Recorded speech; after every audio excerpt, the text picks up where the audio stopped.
Has a gambling problem, call 1-800-522-4700. With Domino's Carside Delivery, you can carry out any 3-topping pizza for just $7.99 without leaving your car.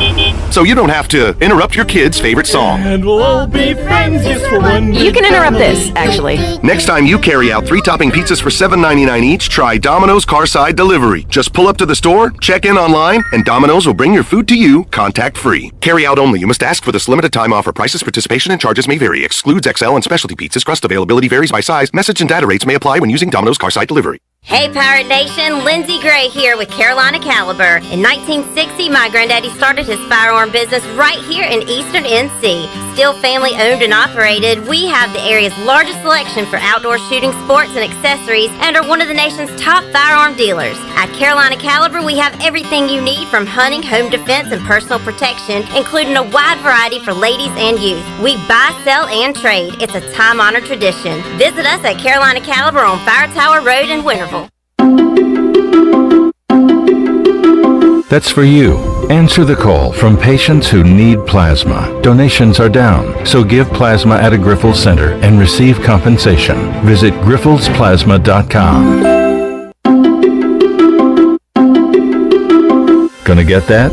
Answer the call from patients who need plasma and receive up to $700 your first month when you donate at a Grifols Center. Visit grifolsplasma.com.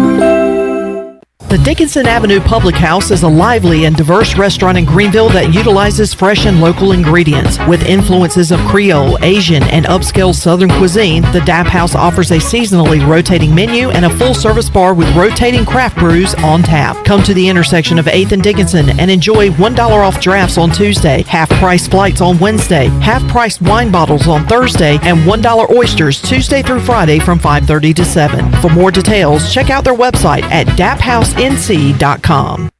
Hey Pirate fans, your one-stop shop for all your tailgate essentials is Shimmer Boutique. Need some purple and gold to wear? Shimmer has a great selection of clothing for men, women, and children. Need some shoes? Shimmer has the best selection of Hey Dudes around. Need a cooler for tailgating? Shimmer has you covered with a huge selection of Yeti and outdoor accessories. Shimmer just 1 minute from the stadium on Greenville Boulevard behind Starbucks and in Winterville and Jacksonville. Find us online at shimmerboutiqueonline.com. Go Pirates!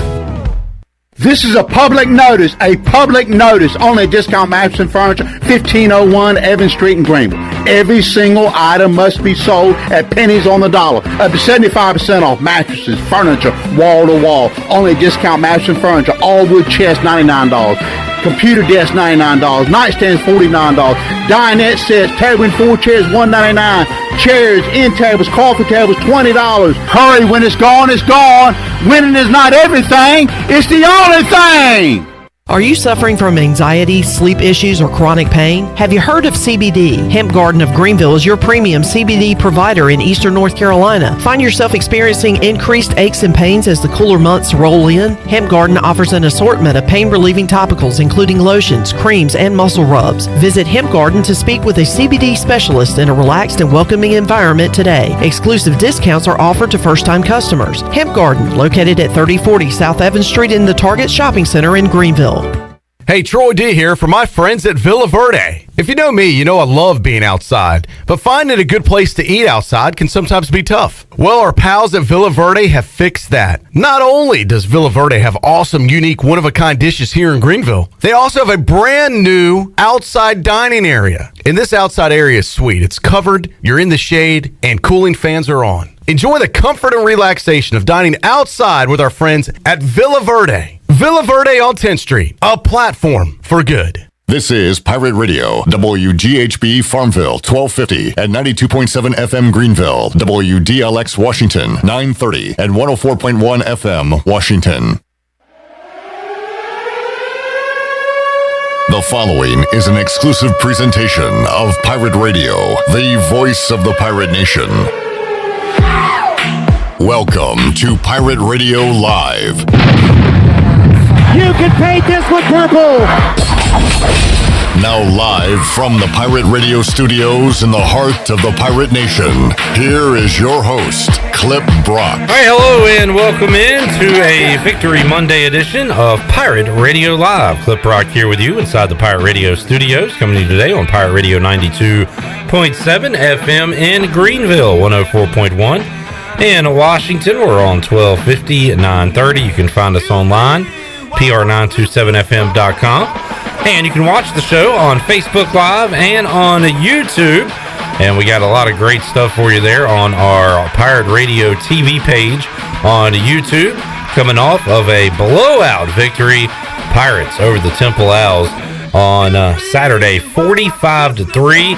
And you can see a lot of the recap, our fifth quarter show presented by U.S. Cellular, the call-in show, and also all of our other goodies there on Pirate Radio TV on YouTube. We got Shirley Rhodes back with us today after a week hiatus. Shirley, good to see you again. Good to be back. How you doing? I am doing good. How are you? Good. You sound good. Chandler Honeycutt here as well. What's up, Clipper? How are you doing, Chandler? Back in your normal seat today? Yeah, man. Feeling good? Back to normal. Looking good? How was Cancun? It was fabulous. I can't even begin to tell you. It looked a lot like Eastern North Carolina, I'm sure. It looked a lot like Farmville. Ellerbe's here to kick off today's program. Hello, Ellerbe. Victory Monday. Glad to be here, Clip Brock. 2 in a row for the Pirates. It feels good. And that was different than every other ECU game we've seen in 2021. The Pirates with a blowout victory. You didn't have to worry about anything in the third quarter on into the fourth quarter. Holt Naylor's left the game. He's over there with a headset on because his job had been done. Mason Garcia gets to play. Pop McKay, the young running back, got in. So it was great, man. Been wanting one of those and didn't know if it was going to happen in 2021, but kudos to the Pirates for getting it done. Yeah, the only thing that went against the Pirates on Saturday was just very windy at Dowdy-Ficklin Stadium for the fans sitting in the stands. But other than that, a fun day to sit back, relax, and watch Pirates take care of business. So many times over the last 4 or 5 years, Clip Brock, East Carolina's been the other team. Yeah. Just suffering through a game like that. But it felt good, and especially against a Temple team that's really just been a pain in the rear up until last year and this year. So good win, 2 in a row. We went into these last 2 home games saying, hey, man, the Pirates got to have these if they want to, have their goal of getting to a bowl. And they've put themselves in a position with a winning record in November for the first time in a long time. So excited for the next few weeks. And I got a nooner against Memphis. A little surprised that the point spread was so high, Clip Brock, when it came out. But I thought it would be at 7, and I think it came out at, 8? 8. And we'll see what it is right now. I read that it had already gone down some, but we'll see where that is now as East Carolina hits the road to take on a weird Memphis Tigers team that lost to that Temple team that we saw at Dowdy-Ficklin Stadium on Saturday. But they've knocked off Mississippi State. They have knocked off SMU, did that on Saturday. So I don't know what to expect from the Memphis Tigers. So they beat 2 top 25 teams in Mississippi State and SMU, and they've lost to 2 3-6 teams in Tulsa and Temple. So it is. It's like you don't know, like it's that bipolar team that you don't know if they're going to hug you or hit you on a Saturday. And, in a way, the Pirates can't take anyone for granted, but they better be on their toes headed into the Liberty Bowl on Saturday for that noon kickoff. But maybe they can, watch some film and see what Memphis did great and terrible in those 4 circumstances of Tulsa, Temple, Mississippi State, and SMU, and figure out a game plan to make it happen. The spread is down to 6, so people believing in the Pirates right now, and they should. East Carolina all of a sudden is a covering machine. They've covered in 5 straight games, Ellerbe. That does include a couple of narrow defeats on the road to UCF and Houston, but I saw Igo point this out yesterday. East Carolina, and I'll pull up the exact stat, but 3 straight double-digit conference wins at home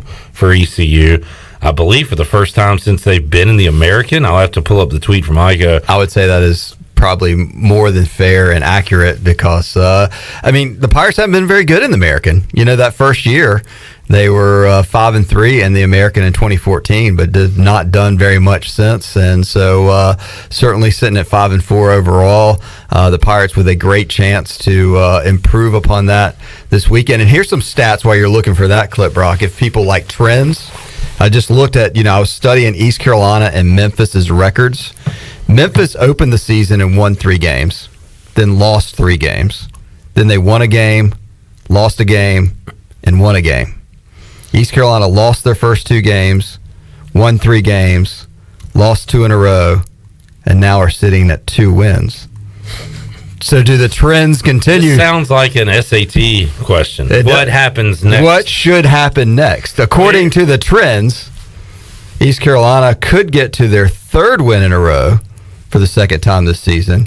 And then Memphis could get to, win, loss, win. Well, they're going to ECU is going to beat Memphis, and then Memphis is going to turn around and beat number 16 in the nation, Houston, the following week. You think so? That would make the most sense.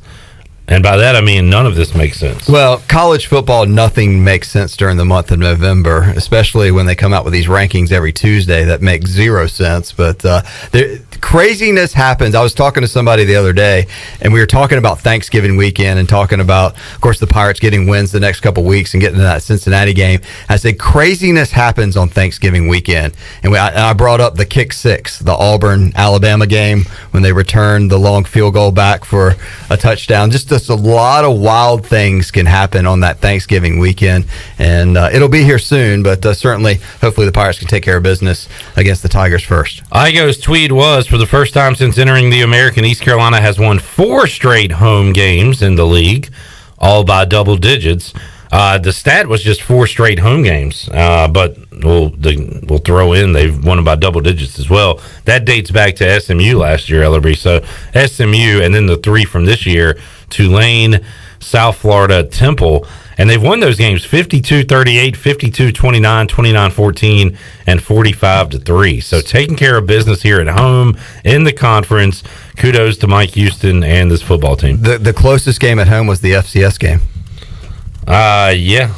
Pirates doing well against the American opponents, and the squeaker was the Charleston Southern game, which is as you said, nothing makes sense. That would have never been on anyone's prediction at the beginning of the season. If you would have listed all those scores, the 31-28 win would not have been next to Charleston Southern. Well, I tweeted last week about how well this ECU defense has been playing, that as long as we don't run into Charleston Southern in the FCS playoffs this year, I feel good about our chances against anybody. Well, and I feel good about that not happening either. So should be okay in that department.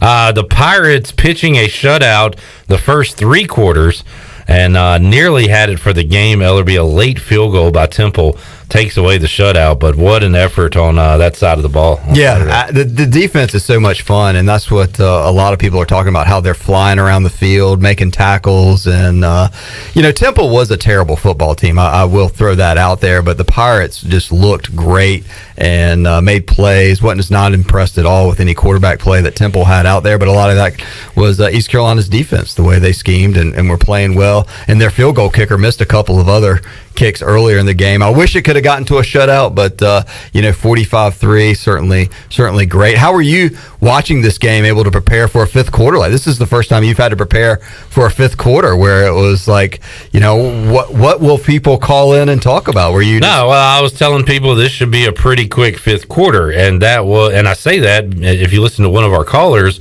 who called in and was on hold for a while and was like, he came on and said, great win. This is good. I don't have anything to complain about. He called in not to complain and to announce it. Yeah. It was almost like he was searching for something, and he couldn't find it. And that's what happens in a 45-3 game. We had a lot of people, and we still had a ton of calls, but they were very quick. Kudos to those Pirates. We looked awesome today. Let's keep it rolling, that kind of thing. So I knew with that kind of win, because you probably had people like leaving the game early, going out to dinner, or like they could turn off their TV because they knew it was a win. This was the first time this year where you could cut the game off early, either way, really. I mean, the App State game kind of got away from ECU, and they were able to make the score look a little bit better at the end. But even that one was a game, in the third quarter. This is the first time, win or lose this year, that the game was over in the third quarter. So how do you predict the upcoming game against Memphis? What's your early vibe of what's going to happen at the Liberty Bowl? I'm feeling an East Carolina victory against Memphis on Saturday. Now, is you talking a game in the 30s, a game in the teens? How are you feeling? What's going to be the key to victory for this? Because, I looked at the score. I don't know anything other than just looking at the scores for Memphis and trying to figure out who the heck this team is that wins 3, loses 3, and then kind of been going back and forth. And knocking off that SMU team, they were one of the hotter teams in college football late. Oh, yeah. They're a good team. I almost feel like... I feel like this one's almost more gettable, at least as gettable as the Navy game at this point, just because I'm so nervous about the triple option. So I'm trying to speak this one into existence to go ahead and get that 6th win. But it should be, if ECU wins, they would need to get into the 30s, 31, 33, 35, 37. And they can hold Memphis maybe under 30 or right around the low 30s. So I expect points in this game. Let's see what the total is. I wonder if this is the road game the Pirates can learn from if it's close in the fourth quarter. Like we've seen at Houston and UCF, that if this is the one they can finish and learn from. Did we learn against Marshall? Well, this is a conference tough matchup, and I guess Marshall was a formidable foe too, but maybe this is something that they can, because those games kind of stung a little bit. They learn how to get a first down late in the game. Yeah. And score. Maybe they're, they make some adjustments and changes. 59 is the total, and Memphis is a 6-point favorite in the game on Saturday. So you said you feel better. Like, what's your chance? What do you give the percentage of winning against Memphis versus Navy? Like, they do this on ESPN percentage to make the college football playoff. Like, you say you have a higher percentage for the Memphis game than the Navy game? Personally, it would just make me really nervous to have to go get that 6th win against Navy, who we haven't beat since 2011. Who's 2-7. The one thing that makes me nervous about Navy, too, and which is why, you want to win every game, but Navy is off this week. So they have a bye week before they get to host the Pirates. So they will get to rest up and heal any injuries they have and perfect their triple option before the Pirates. So definitely something to stat to consider as you look ahead 2 weeks. Blake Harrell, that defense was really good against Navy last year and pretty much deserved the victory. But Holden Ahlers was out, Mason Garcia making his first start, and we saw what happened there. So if they can repeat that performance against Navy's offense, then sure, we got a great shot to win. But I don't know. I just think the Pirates are hot right now, and it's great to even think they can go into Memphis and win this game, right? In years past, we would have this one as an easy loss, but the way they have played these conference opponents, why not go to the Liberty Bowl and win on Saturday? I think the majority of Pirate fans I talk to right now, they feel kind of invincible, that every game is winnable at this point, even Cincinnati. Cincinnati's starting to look more winnable,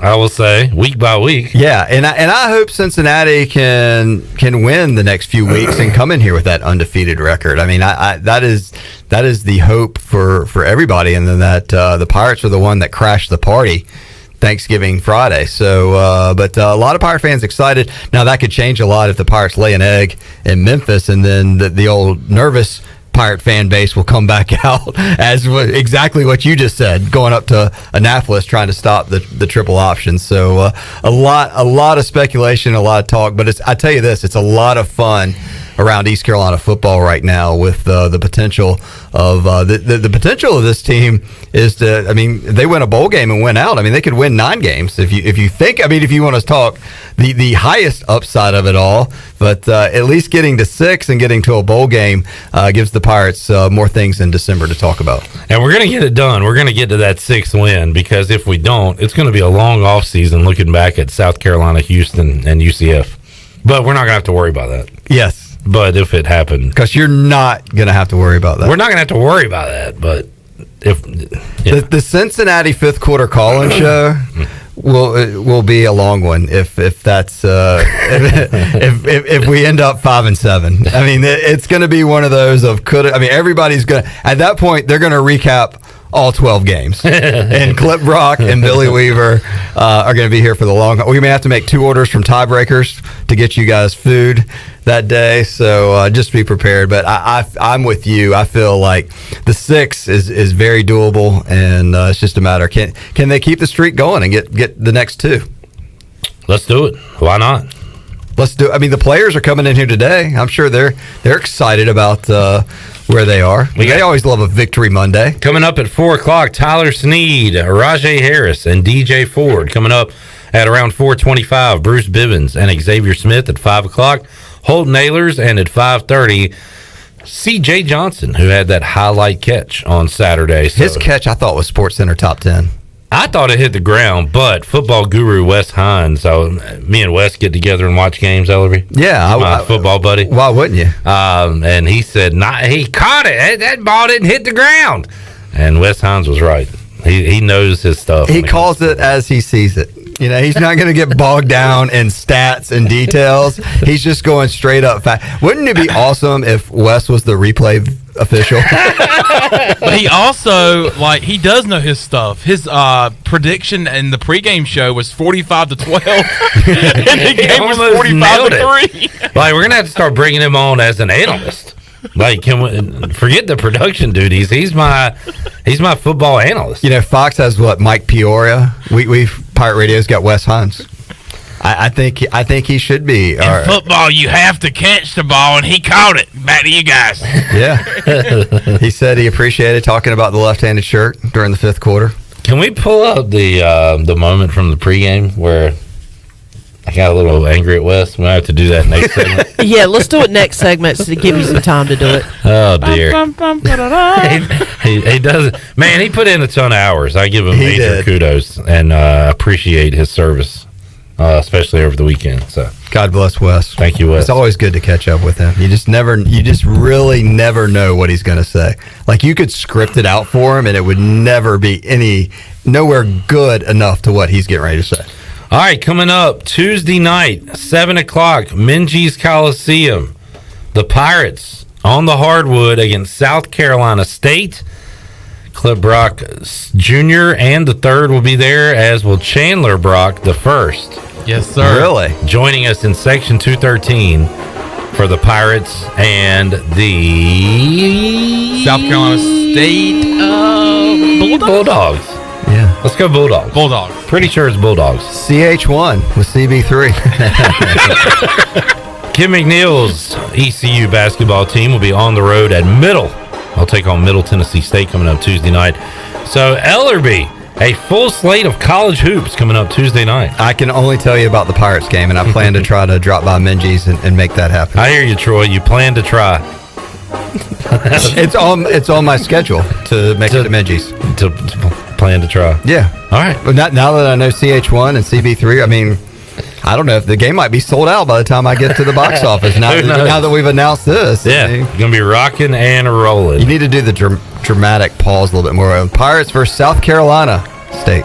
Yeah, that might have been better. Frank Martin will not be here on Tuesday evening. I hate it that Twitter released all the college basketball lines, and I was looking at it, and of course there's no line on the East Carolina South Carolina State game because really? I hadn't seen any lines. So because they're like a Division II school, right? Yeah, I'll be watching St. Bonaventure on my phone while at Minges. But what was cool was that the basketball players came by the Pirate Radio tailgate zone on Saturday. So that they were very nice. They hung out, had some food and beverage, talked to the Pirate Radio family out there, and they're excited. Super nice guys, and wishing them nothing but the best. And a lot of people got pictures with Luigi DeBow just to be like, look at the size of this. Yes. We're the same species, and this guy is 2 times my size. Yeah, I saw a lot of pictures. He is a very tall guy. So is Jackson is a very tall guy as well. He was there. Vance Jackson. Vance Jackson. If you don't know him, you will, according to everyone we've talked to, including our Tuesday guest, Cy Seymour. Cy Seymour. He'll be on the show on Tuesday. And if we have time today, we might hear from Lucy DeBow and Joe Dooley. But if not, we'll have that for you tomorrow. As we'll talk a lot of Pirate hoops. Iko will join us, and we'll get you ready for the upcoming season. The only question at this point, Clip, now is Tuesday between 3 and 6. I want a Wes Hines basketball prediction on the game. Okay, we'll give him... See if he's as good at basketball as he is at football. We'll give him a call tomorrow, and we'll get his prediction for ECU South Carolina State. It's a great idea. Yeah. Ron says there's a scenario out there that we are just overlooking. He says, I'm looking for Cincinnati to lose one before we play. That would be probably against SMU. Hopefully Houston loses one more. We win out and have a 3-way tie for number 1 in the conference. But we would beat Cincinnati, so we'd have the tiebreaker over them, but Houston would have the tiebreaker over us. Let's look at this real quick. Just for S's and giggles. So, Houston would need to lose twice. Yeah. They're 6-0. That's not going to happen. Let's see who they play. We just got to get in the top 2. They could be in the championship game, right? Oh, correct. All right, so Cincinnati loses to SMU and East Carolina, and East Carolina wins their next 3. East Carolina wins 3 in a row. SMU already has 2 losses. In that Pirates case, already have 2. SMU would own the tiebreaker over Cincinnati. We would own the tiebreaker over... But we wouldn't own anything over SMU because we don't play. Correct. So it would be a coin toss. I mean, is that how it's determined? I don't know. There's probably a bunch of other factors in there, too. And if it's a 2-headed coin toss in Dallas, then we don't stand that good of a chance with SMU being right there. UCF also has 2 losses. They would have a tiebreaker over us. But so if UCF loses, Cincinnati loses to SMU, we could have a chance to tie for second place in the AAC. Now, if Houston were to lose to Temple, and who's the other team they play? Clip, settle down. Houston loses to Temple and Memphis. They have 2 losses. We're all in there, buddy. It's a fatal 4-way for the AAC championship. My mind is blown. Yeah, thank you, Ron, for putting that out there. That just makes it even more frustrating that we lost those games to UCF and Houston. Yeah, can't change it. All right, Ellerbe, thanks for hanging out. Yep. Get Wes Hines on the predictor. He is what the bear is to college game day. He is here to you and the Pirate Nation. What animal would he be? Ask him.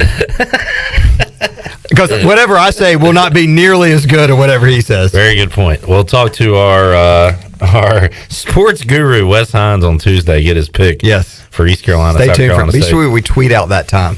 All right. Let's take a time out. We'll come back when we return. Double B, Brian Bailey will join us. How about them Cowboys? Hey, they scored yesterday. They got a couple of garbage touchdowns. Good for them. Losing to the Broncos on Sunday. We'll talk NFL, ECU, high school, and more when we return on Pirate Radio Live here on a Victory Monday. Back with you after this.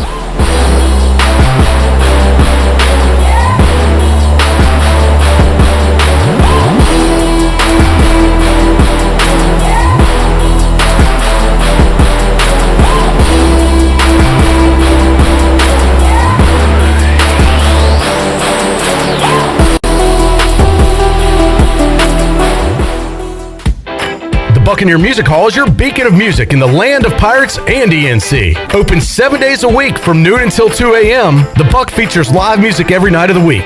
Tuesday is karaoke with DJ Captain Morgan. Wednesday is acoustic night. Thursday is the DJ dance party. And Friday and Saturday nights, it's live bands. Check out the Buck's Facebook or Instagram page for more information. The Buccaneer Music Hall. We'll see you at the Buck.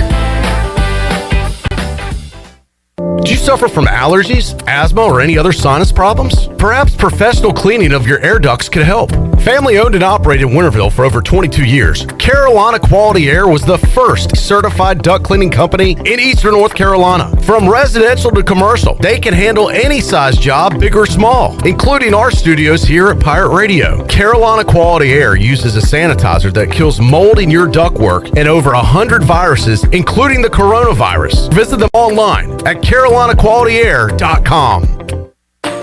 Did you know time spent outdoors can help improve your children's health and bring balance to their life? The Outdoor Heritage Advisory Council invites you to join the Patch program. This program is for any child under the age of 16 and includes activities like fishing, hunting, and hiking. These are just one of the many ways you can earn the exclusive patches from the Outdoor Heritage Council. For more information on how to sign up and get your adventure started, visit outdoorheritage.nc.gov. Pirate fans, get ready for a winning season and team up with Quality Equipment, your local John Deere dealer and proud sponsor of the ECU Pirates. When you do business with us, you'll get things done right. We're proud to offer a large selection of new and used John Deere equipment, a fully stocked parts department, and a highly trained staff who is here to support you throughout the life of your equipment. So get quality done right before every ECU game day and visit qualityequip.com. The busiest travel days of the year will soon be here. What better way to arrive at Grandma's house, or any house, than in a beautiful new vehicle? Phelps Chevrolet in Greenville. The new models are a feast for the eyes, and as comfortable as mashed potatoes and apple pie. And comfortable is the way you feel each and every time you visit our dealership. Come in and get you one. Phelps Chevrolet in Greenville. Come in and see our holiday savings. You'll drive home satisfied. Great food, great atmosphere, and great service is Ottavola Market Cafe. Ottavola is simply a restaurant that focuses on that, being a great restaurant. There's something for everyone at Ottavola. The menu offers a variety of great choices like pastas, pizzas, sandwiches, soups, salads, and seasonal rotating selections. Lunch or dinner, Ottavola is always the right call. Call ahead and get Ottavola to go, or stop by the bar for a drink with friends. It's simple. Come and eat at Ottavola Market Cafe, Red Banks Road next to Food Lion, and OttavolaMarket.com. Ottavola, pirates supporting pirates.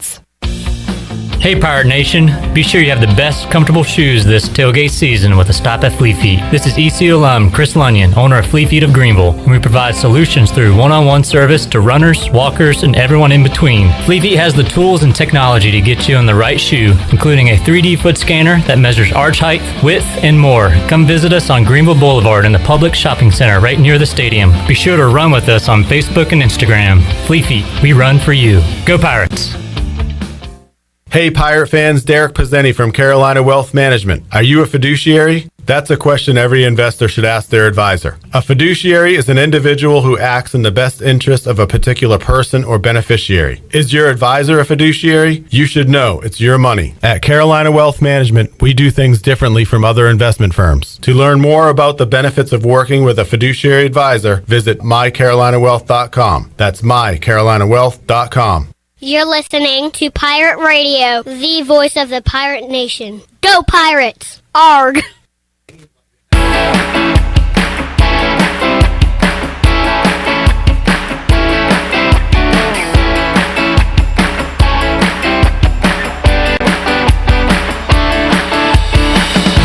You're listening to Hour 1 of Pirate Radio Live. Do you need custom t-shirts, apparel, or promotional items for your business, organization, or event? Keep it local. Print it local with University Sportswear. Contact them today at universitysportswearenc.com. Now, back to the show. Welcome back. Tommy's Express Car Wash. Come experience the difference at Tommy's. Now open at the corner of Greenville Boulevard and Red Banks Road. Doesn't your car deserve it? Visit Tommy's Express Car Wash today. Now let's head back in to PRL. Here's Clip Brock. Alrighty, back with you on Pirate Radio Live here on a Victory Monday. Pirates hammering the Temple Owls over the weekend. It was great to see. We'll talk about that and more now with Double B Brian Bailey, who joins us on the Fixed NC Live line. BB, how you doing? Not too bad. How you doing? Doing great. Great edition of the Brian Bailey Show earlier today at noon. If you missed it, you can hear his chat with Roy Tesh coming up at 6 o'clock right here on Pirate Radio. And Bailey, every coach was probably knocking down the door to talk to you after that win on Saturday. Yeah, I guess so. Yeah, sometimes I'm like the Grim Reaper. I go through the halls for Pirate football after a tough loss. But it was good today. Roy Tesh did a great job, and just talking about that defense, the young defensive lineman as a part of that defense, and the future is very bright. I still feel like, Bailey, we would think the offense would be further along. And look, 45 points, they've done enough here to win these games, these last couple here at home. But we would think the offense would be further along. I don't know if anybody thought the defense would be this far along in year 2 of Blake Harrell. And again, it's his first time he was able to have an off season with them in 2021 heading into this season. But man, the strides they have taken, they are out there dominating right now. And I looked it up. We'll talk about it with Bruce Bivens and Xavier Smith. East Carolina is 6th in the country on third down defense, allowing under 30% of third downs to be converted. They're getting off the field, and if they're not getting off the field that way, they're getting off the field on fourth down or on turnovers. I mean, this is a positive trend we're seeing right now with this Pirate D. It really is, and that's one of the keys to defense is getting off the field on third down. And you'll see a lot of defenses around the country that are really good defenses, but their stats don't really show. In some ways, they give up a lot of yards, but they get those turnovers, and they don't get scored on, which is ultimately the biggest stat defensively is how many points do you give up, and that's basically what it comes down to. And those coaches will tell you, we'll give up some yards sometimes, but we've got to figure out a way to get off the field on third down and fourth down, and to create turnovers, and they've done a great job of that. And East Carolina right now has given up 216 points this season. Cincinnati first in the AAC, as you would imagine, with 134 points allowed. Houston has allowed 200 points, and East Carolina sitting right there in third, 1 point better than UCF. So you look at the entire American, Bailey, East Carolina third right now in points allowed, and they have allowed some points in games. They've allowed yards in games, but like you said, it's kind of been a bend but don't break at times, and that works for you.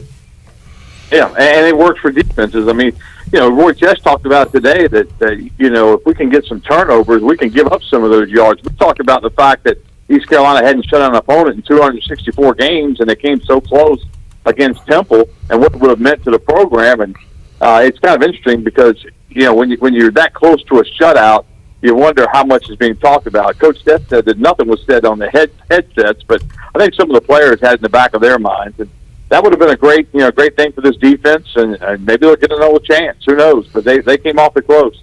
Have not allowed a touchdown now in, 6 quarters, 7 quarters? Doing a great job keeping teams out of the end zone. Talking to Brian Bailey on the Fixed NC Live line. And Bailey, Holton Ahlers was not perfect on Saturday. We'll talk to him coming up at 5 o'clock. He did have an interception, was 16 of 24, 197 yards, but 3 touchdowns to 1 pick. You'll take that. And he was coming off a game in bad weather conditions where a lot of people said he looked his best throwing the football. So you had kind of a rain game a couple games ago, a wind game on Saturday, and Ahlers just played pretty well through those elements. And he made a great block on that Keaton Mitchell. He did that too, yeah. I was standing right there on that sideline as they ran right at me, and I saw Holton. He had, when Holton's running with the running back like that, he kind of sticks his shoulders up and he kind of arches his back a little bit. He was hightailing it with him, and then he had a chance to lay down that block, and he did, and he did a nice job. One of the guys tweeted at me, he pancaked the guy. And, yeah, Deontay Smith, who's getting paid a lot of money to do those things, tweeted to Holton Ahlers, nice pancake. There you go. So that just whatever it takes, right, Bailey? And whatever it took on Saturday included tight end play. 3 touchdowns coming from the tight ends, 2 for Ryan Jones, who had 6 catches, 102 yards, 2 scores. Shane Calhoun cashed in his 1 catch for a touchdown as well. And Bailey, they were throwing to the tight ends on Saturday. Yeah, I think a lot of folks, will look at the offense and sometimes they'll say, well, why didn't this receiver get more, opportunities? Why didn't this receiver? But sometimes you just got to take what the defense gives you. And obviously, with 3 tight end touchdowns in the game, Holt knew the tight ends would be open, and they were. We've gone whole seasons without throwing a touchdown to a tight end, so that was good to see, 3 in 1 game. Bailey, what's your expectation moving forward? You got Memphis coming up this week, and then Navy, and then the Pirates will wrap up their regular season with Cincinnati. What's your take on what's ahead for the Pirates? Well, you go to Memphis, and obviously the Tigers have been up and down. They lost to that same Temple team. So if you look at that, you're thinking, hey, this could be a really, this is a game we certainly can win, and they can. But then again, you look at what Memphis did to SMU. This is a league that is really a good football league and balanced, and each week, something crazy happens. that game for Cincinnati on Saturday was absolutely bizarre, and the Bearcats were able to scratch and claw their way and hang on for a win in a game that meant a whole lot to them. So you just never can tell what's going to happen in this league right now, and these are two very even football teams going to battle it out. I think the spread started at 8, moved to 6 pretty quickly. East Carolina's a 6-point underdog, which is probably about right. Pirates certainly can win the game, though. Yeah, and when you say you never know, you especially never know with Memphis, as you said. They've got some marquee wins with Mississippi State and with SMU, both of those coming at home, by the way.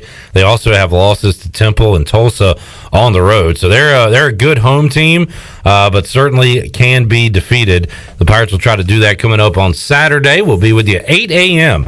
bright and early on the Bud Light pregame tailgate. We'll talk to Bailey coming up at 9 a.m. Bright and early Saturday morning as we get you set for more Pirate football. And those game days are a lot better when you get a win, Bailey. I like these celebratory fifth quarters. People are happy. We had one guy call in almost trying to think of something to complain about, and he couldn't come up with anything. So that's a good thing. That's a very good thing. That's hilarious.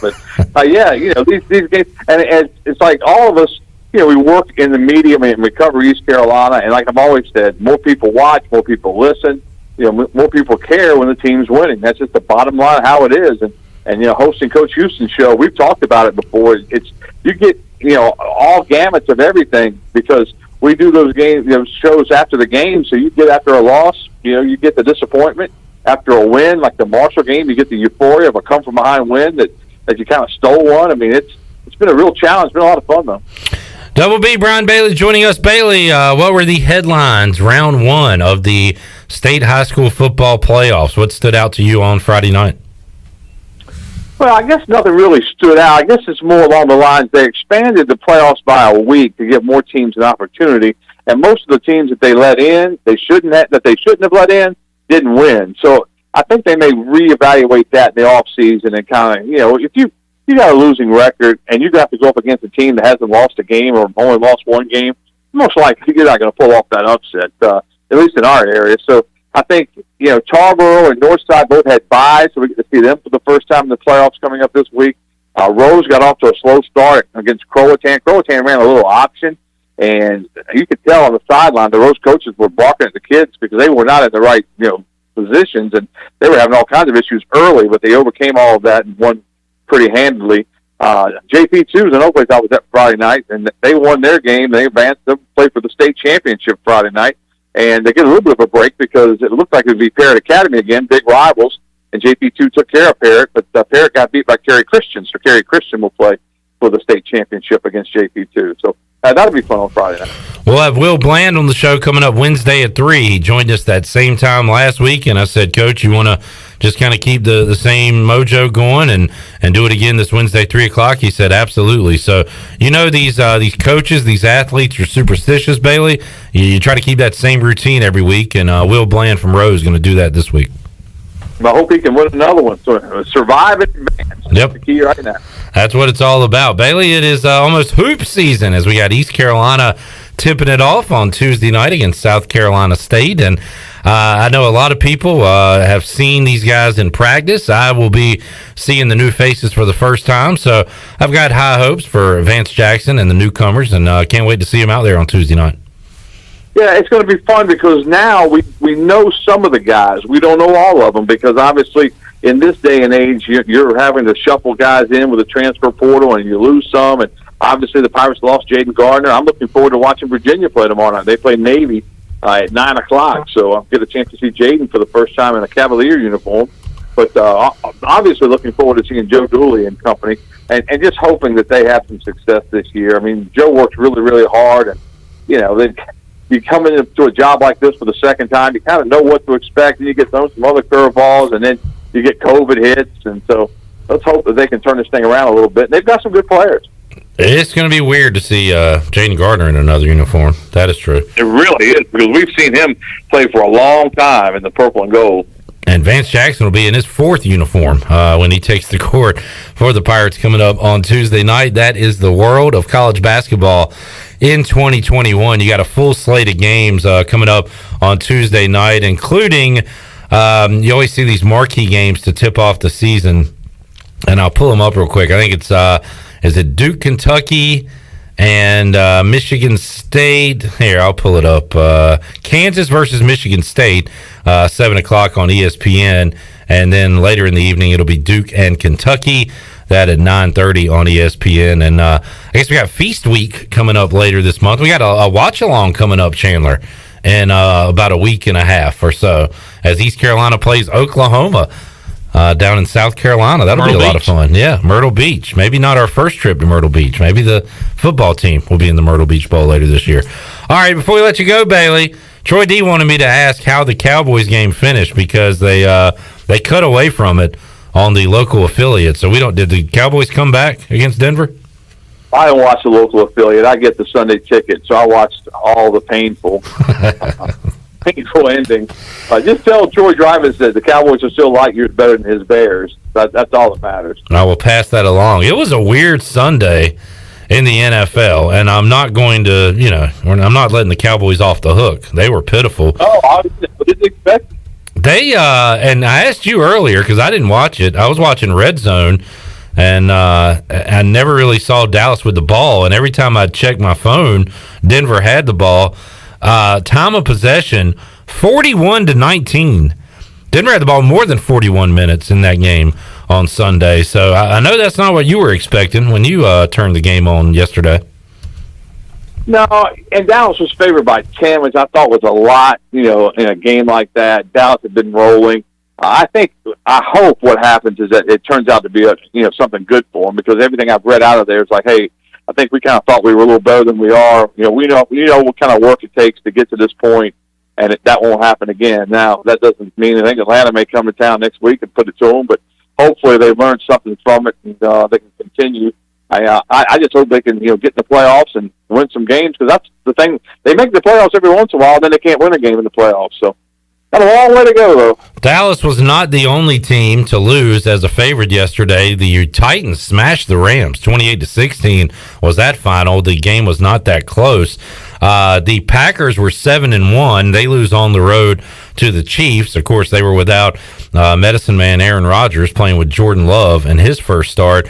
But how about the Bills scoring 6 points? What a dud they laid in Jacksonville. The Jaguars beating the Bills 9-6. So there were a lot of these weird games on Sunday, Bailey, and your team was a part of it. Yeah, and that's one of the reasons I don't gamble. I swear, on NFL football, to me, it's just impossible. How do you not take Buffalo over Jacksonville? I don't know what the spread was, but if it was 12 or 14. 14, yeah. Yeah, 14. How do you not take it? But if you take it, you get crushed. And what if you take Jacksonville on the money line?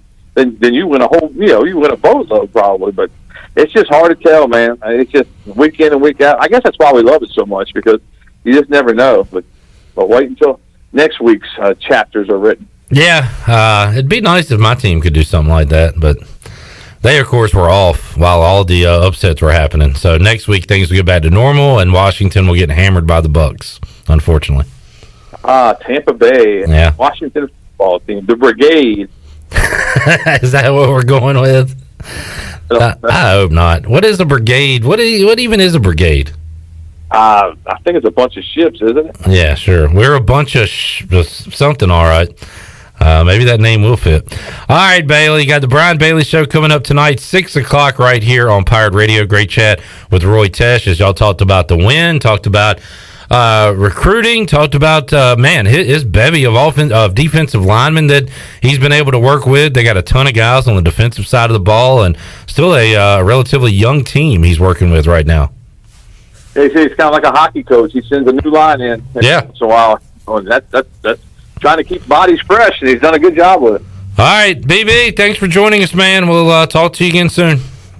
Sounds good. Take care. Brian Bailey, who will join us on the Bud Light pregame tailgate in the 9 o'clock hour coming up on Saturday as we get you set for East Carolina and Memphis. Let's take a time out. Come back. We'll wrap up hour number 1 of Pirate Radio Live. Back with you after this.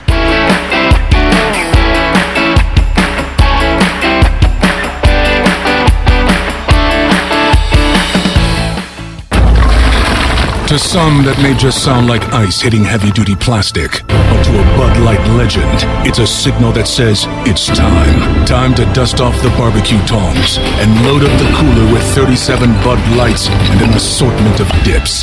Because it's time to take back all the fun we've missed. Welcome back, Bud Light legends. Let's take summer by the coolers. Cooler up at BudLightLegends.com. Enjoy responsibly. 2021 AB Bud Light Beer, St. Louis, Missouri.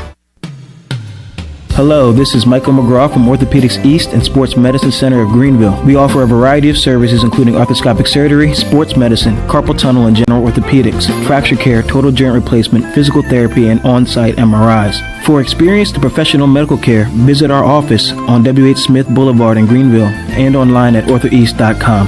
Orthopedics East providing services to ECU and Pitt County Athletics for over 35 years. Go Pirates! At US Cellular, we can help everyone stay connected for less. And less also means more, as in more choice. Right now, you choose any phone and we make it free.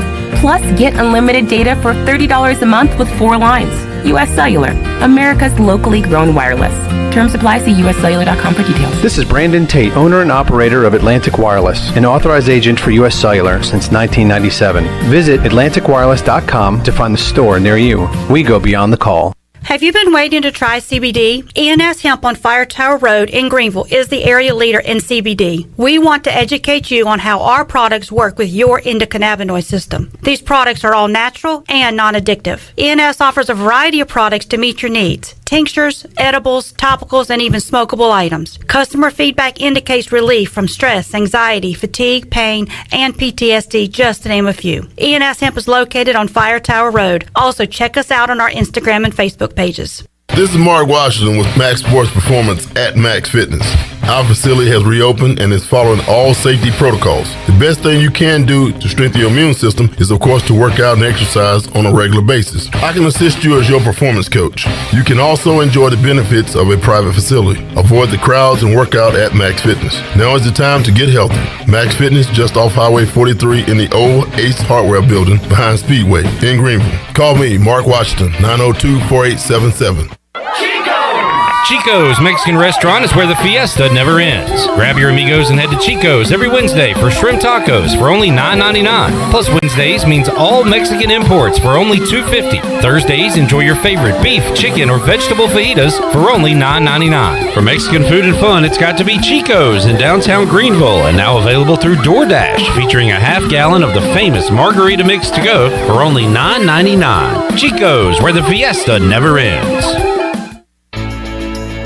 Every team knows that the two-point play can be a winning move. That's why I'm here. State Farm agent Timothy Sawyer and my team are here to help you go for two by combining your home and auto insurance. It's a great call that saves you time and money. So go for the win and score some savings by combining your home and auto. It's just another way we're here to help life go right. Call me, Timothy Sawyer, at 493-0002 today.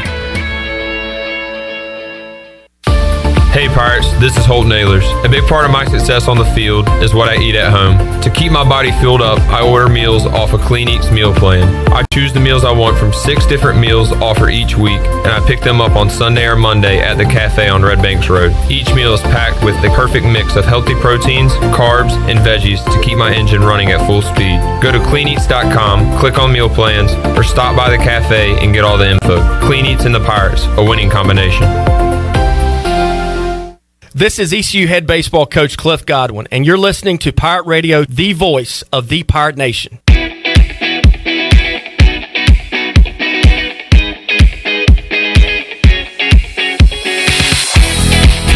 You're listening to Hour 1 of Pirate Radio Live. Do you need custom t-shirts, apparel, or promotional items for your business, organization, or event? Keep it local. Print it local with University Sportswear. Contact them today at universitysportswearenc.com. Now, back to the show. Welcome back. University PC Care has been Pirate Nation's go-to IT expert since 2006.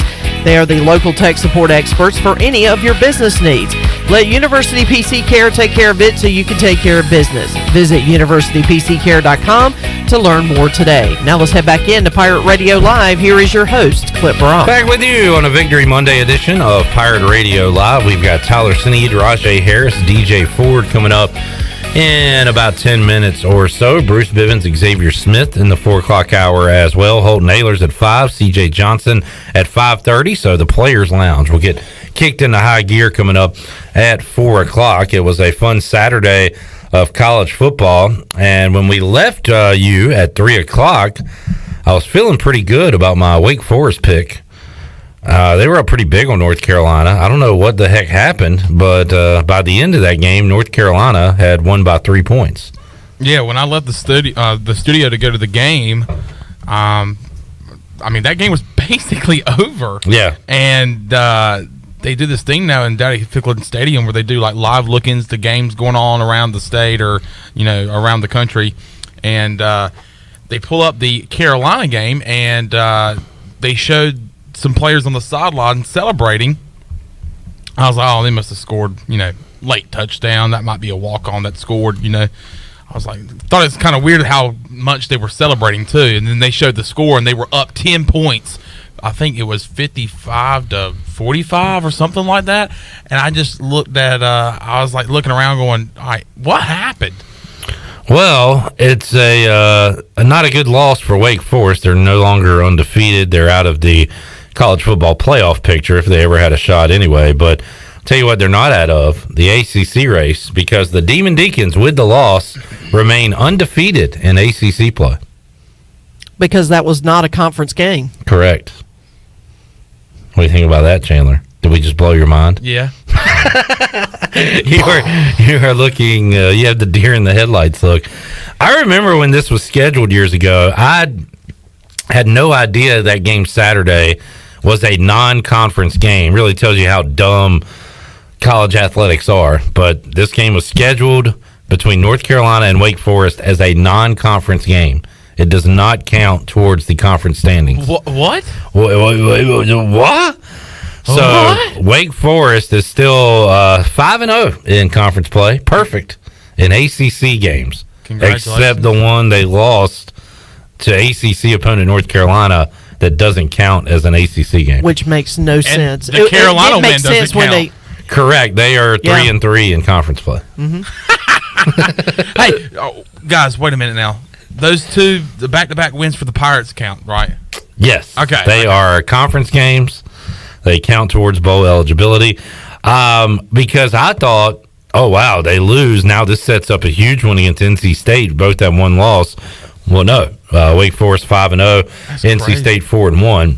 Still a huge game because the winner of that game will be in the driver's seat to represent the Atlantic side on the for the ACC championship. Do you know who has the best record in the Coastal right now? Not Clemson. Well, Clemson's in the Atlantic. Yeah. That would be the Pitt Panthers, sitting at 7-2, 4-1 in conference play. Wow. How about Pitt versus Wake Forest? Is that your idea of a ACC title? Yeah.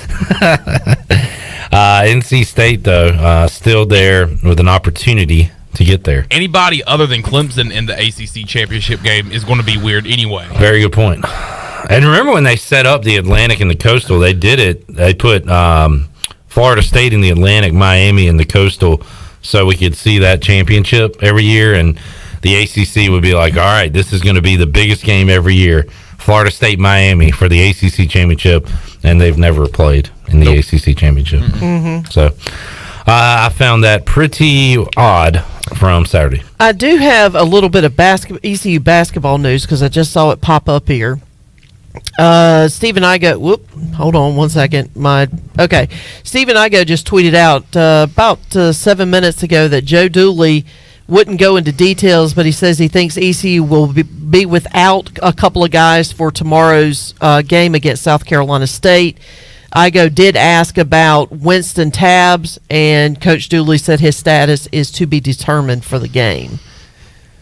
So, this happens every single year. We talked about it with Igo last week that for whatever reason, injury or otherwise, the Pirates are not 100% going into the season. And Tabs has been a guy that, well, we talked to these coaches the past few weeks. He's been practicing. Apparently has not been involved in the scrimmages as they were trying to hold him out of that, but make sure he's ready for the season opener. So that is not great news. Now, is he recovering from a knee injury? Is that what? I don't know what the injury is exactly, but I thought I had read somewhere that it might have been a knee injury, but I may have got him mistaken for someone else. But that could be the explanation as to why he may not play tomorrow.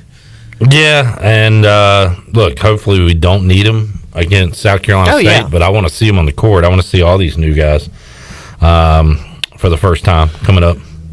Chandler, who are you most excited to see?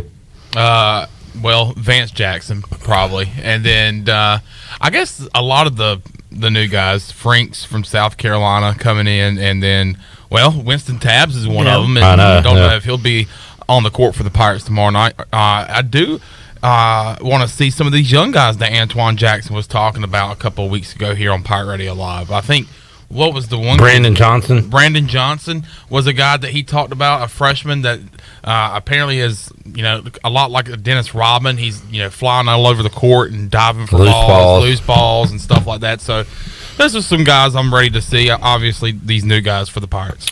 And want to see the growth from, guys like Brandon Suggs and Tristan Newton, Tremont, J.J. Miles. It sounds like they're going to count quite a bit on J.J. Miles this year to shoot from the outside. So how will the Pirates shoot from three this year? We'll get a quick look at them coming up Tuesday night in Minges Coliseum at 7 o'clock. Let's take a timeout. When we return back to football, Victory Monday, we'll open up the Players Lounge for another week. We'll hear from Tyler Sneed, Rajay Harris, and DJ Ford when we return on Pirate Radio Live, hour number 2, on the way after this.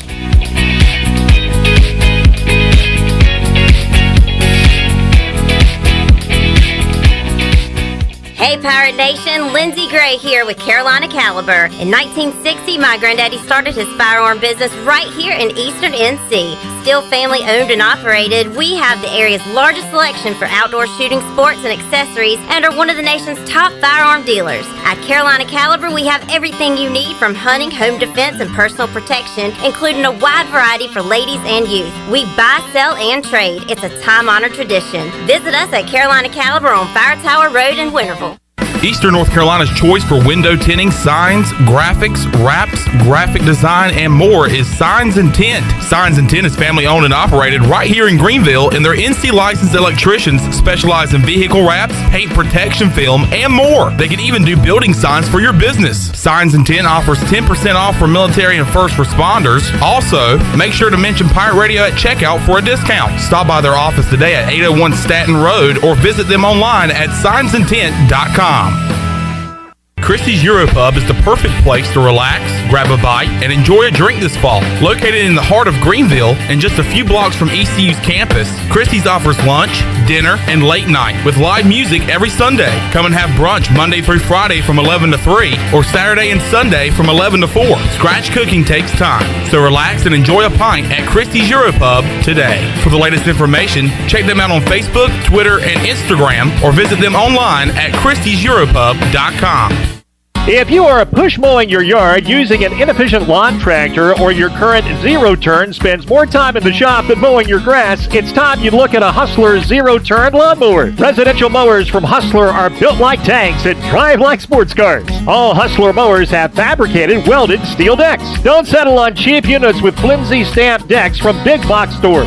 Come see Ron Ayers Motorsports and we'll guide you to the right mower for your property and your budget. Find us at Ron Ayers Motorsports, Highway 11 north of the airport in Greenville. At West Park Motor Company, customer satisfaction is the #1 goal, while offering a wide range of cars, trucks, and SUVs at very competitive prices. West Park also offers financing, service, and is your local ARE camper shell dealer east of I-95. Outfit your truck with the best technology around with ARE camper shell at West Park Motor Company. West Park Motor Company with locations in Greenville and Washington, and proud courtesy car dealer for the Pirates for over a decade. Go Pirates! This is Stephen Igo. You've heard from me plenty on Pirate Radio Live and perhaps have read some of my work on hoistthecolors.net. Now, get an extension of our in-depth coverage on the Hoist the Colors podcast. From game previews to immediate post-game analysis to emergency podcasts for breaking news, we've got you covered. A cast of guest co-hosts from fans, former coaches, and other writers join me for 2 podcasts weekly to break down all things ECU athletics. Subscribe to Hoist the Colors now on Apple Podcasts, Spotify, or Google Podcasts. Well, the secret is out. CD's Grill has the best breakfast in Greenville. Start your day with a made-to-order breakfast Monday through Saturday at CD's Grill. Plus, you can enjoy lunch Monday through Friday. And their lunch specials are always a huge hit. Monday, it's barbecue chicken. Tuesday, pork tenderloin and gravy. Wednesday, chicken and pastry. Thursday, barbecue pork chops. And Friday, it's spaghetti. CD's Grill on Fire Tower Road in Winterville, near Evans Street. Stop by CD's Grill for the best country cooking around. This is a public notice, only Discount Mattress and Furniture, 1501 Evans Street in Greenville. Every single item must be sold at pennies on the dollar, up to 75% off mattresses, furniture, wall to wall. Only Discount Mattress and Furniture, all wood chest, $99. Computer desk, $99. Nightstands, $49. Dinette sets, table and 4 chairs, $199. Chairs, end tables, coffee tables, $20. Hurry, when it's gone, it's gone. Winning is not everything, it's the only thing. This is Pirate Radio, WGHB Farmville, W224EI Greenville, WDLX Washington, and W281CH Washington.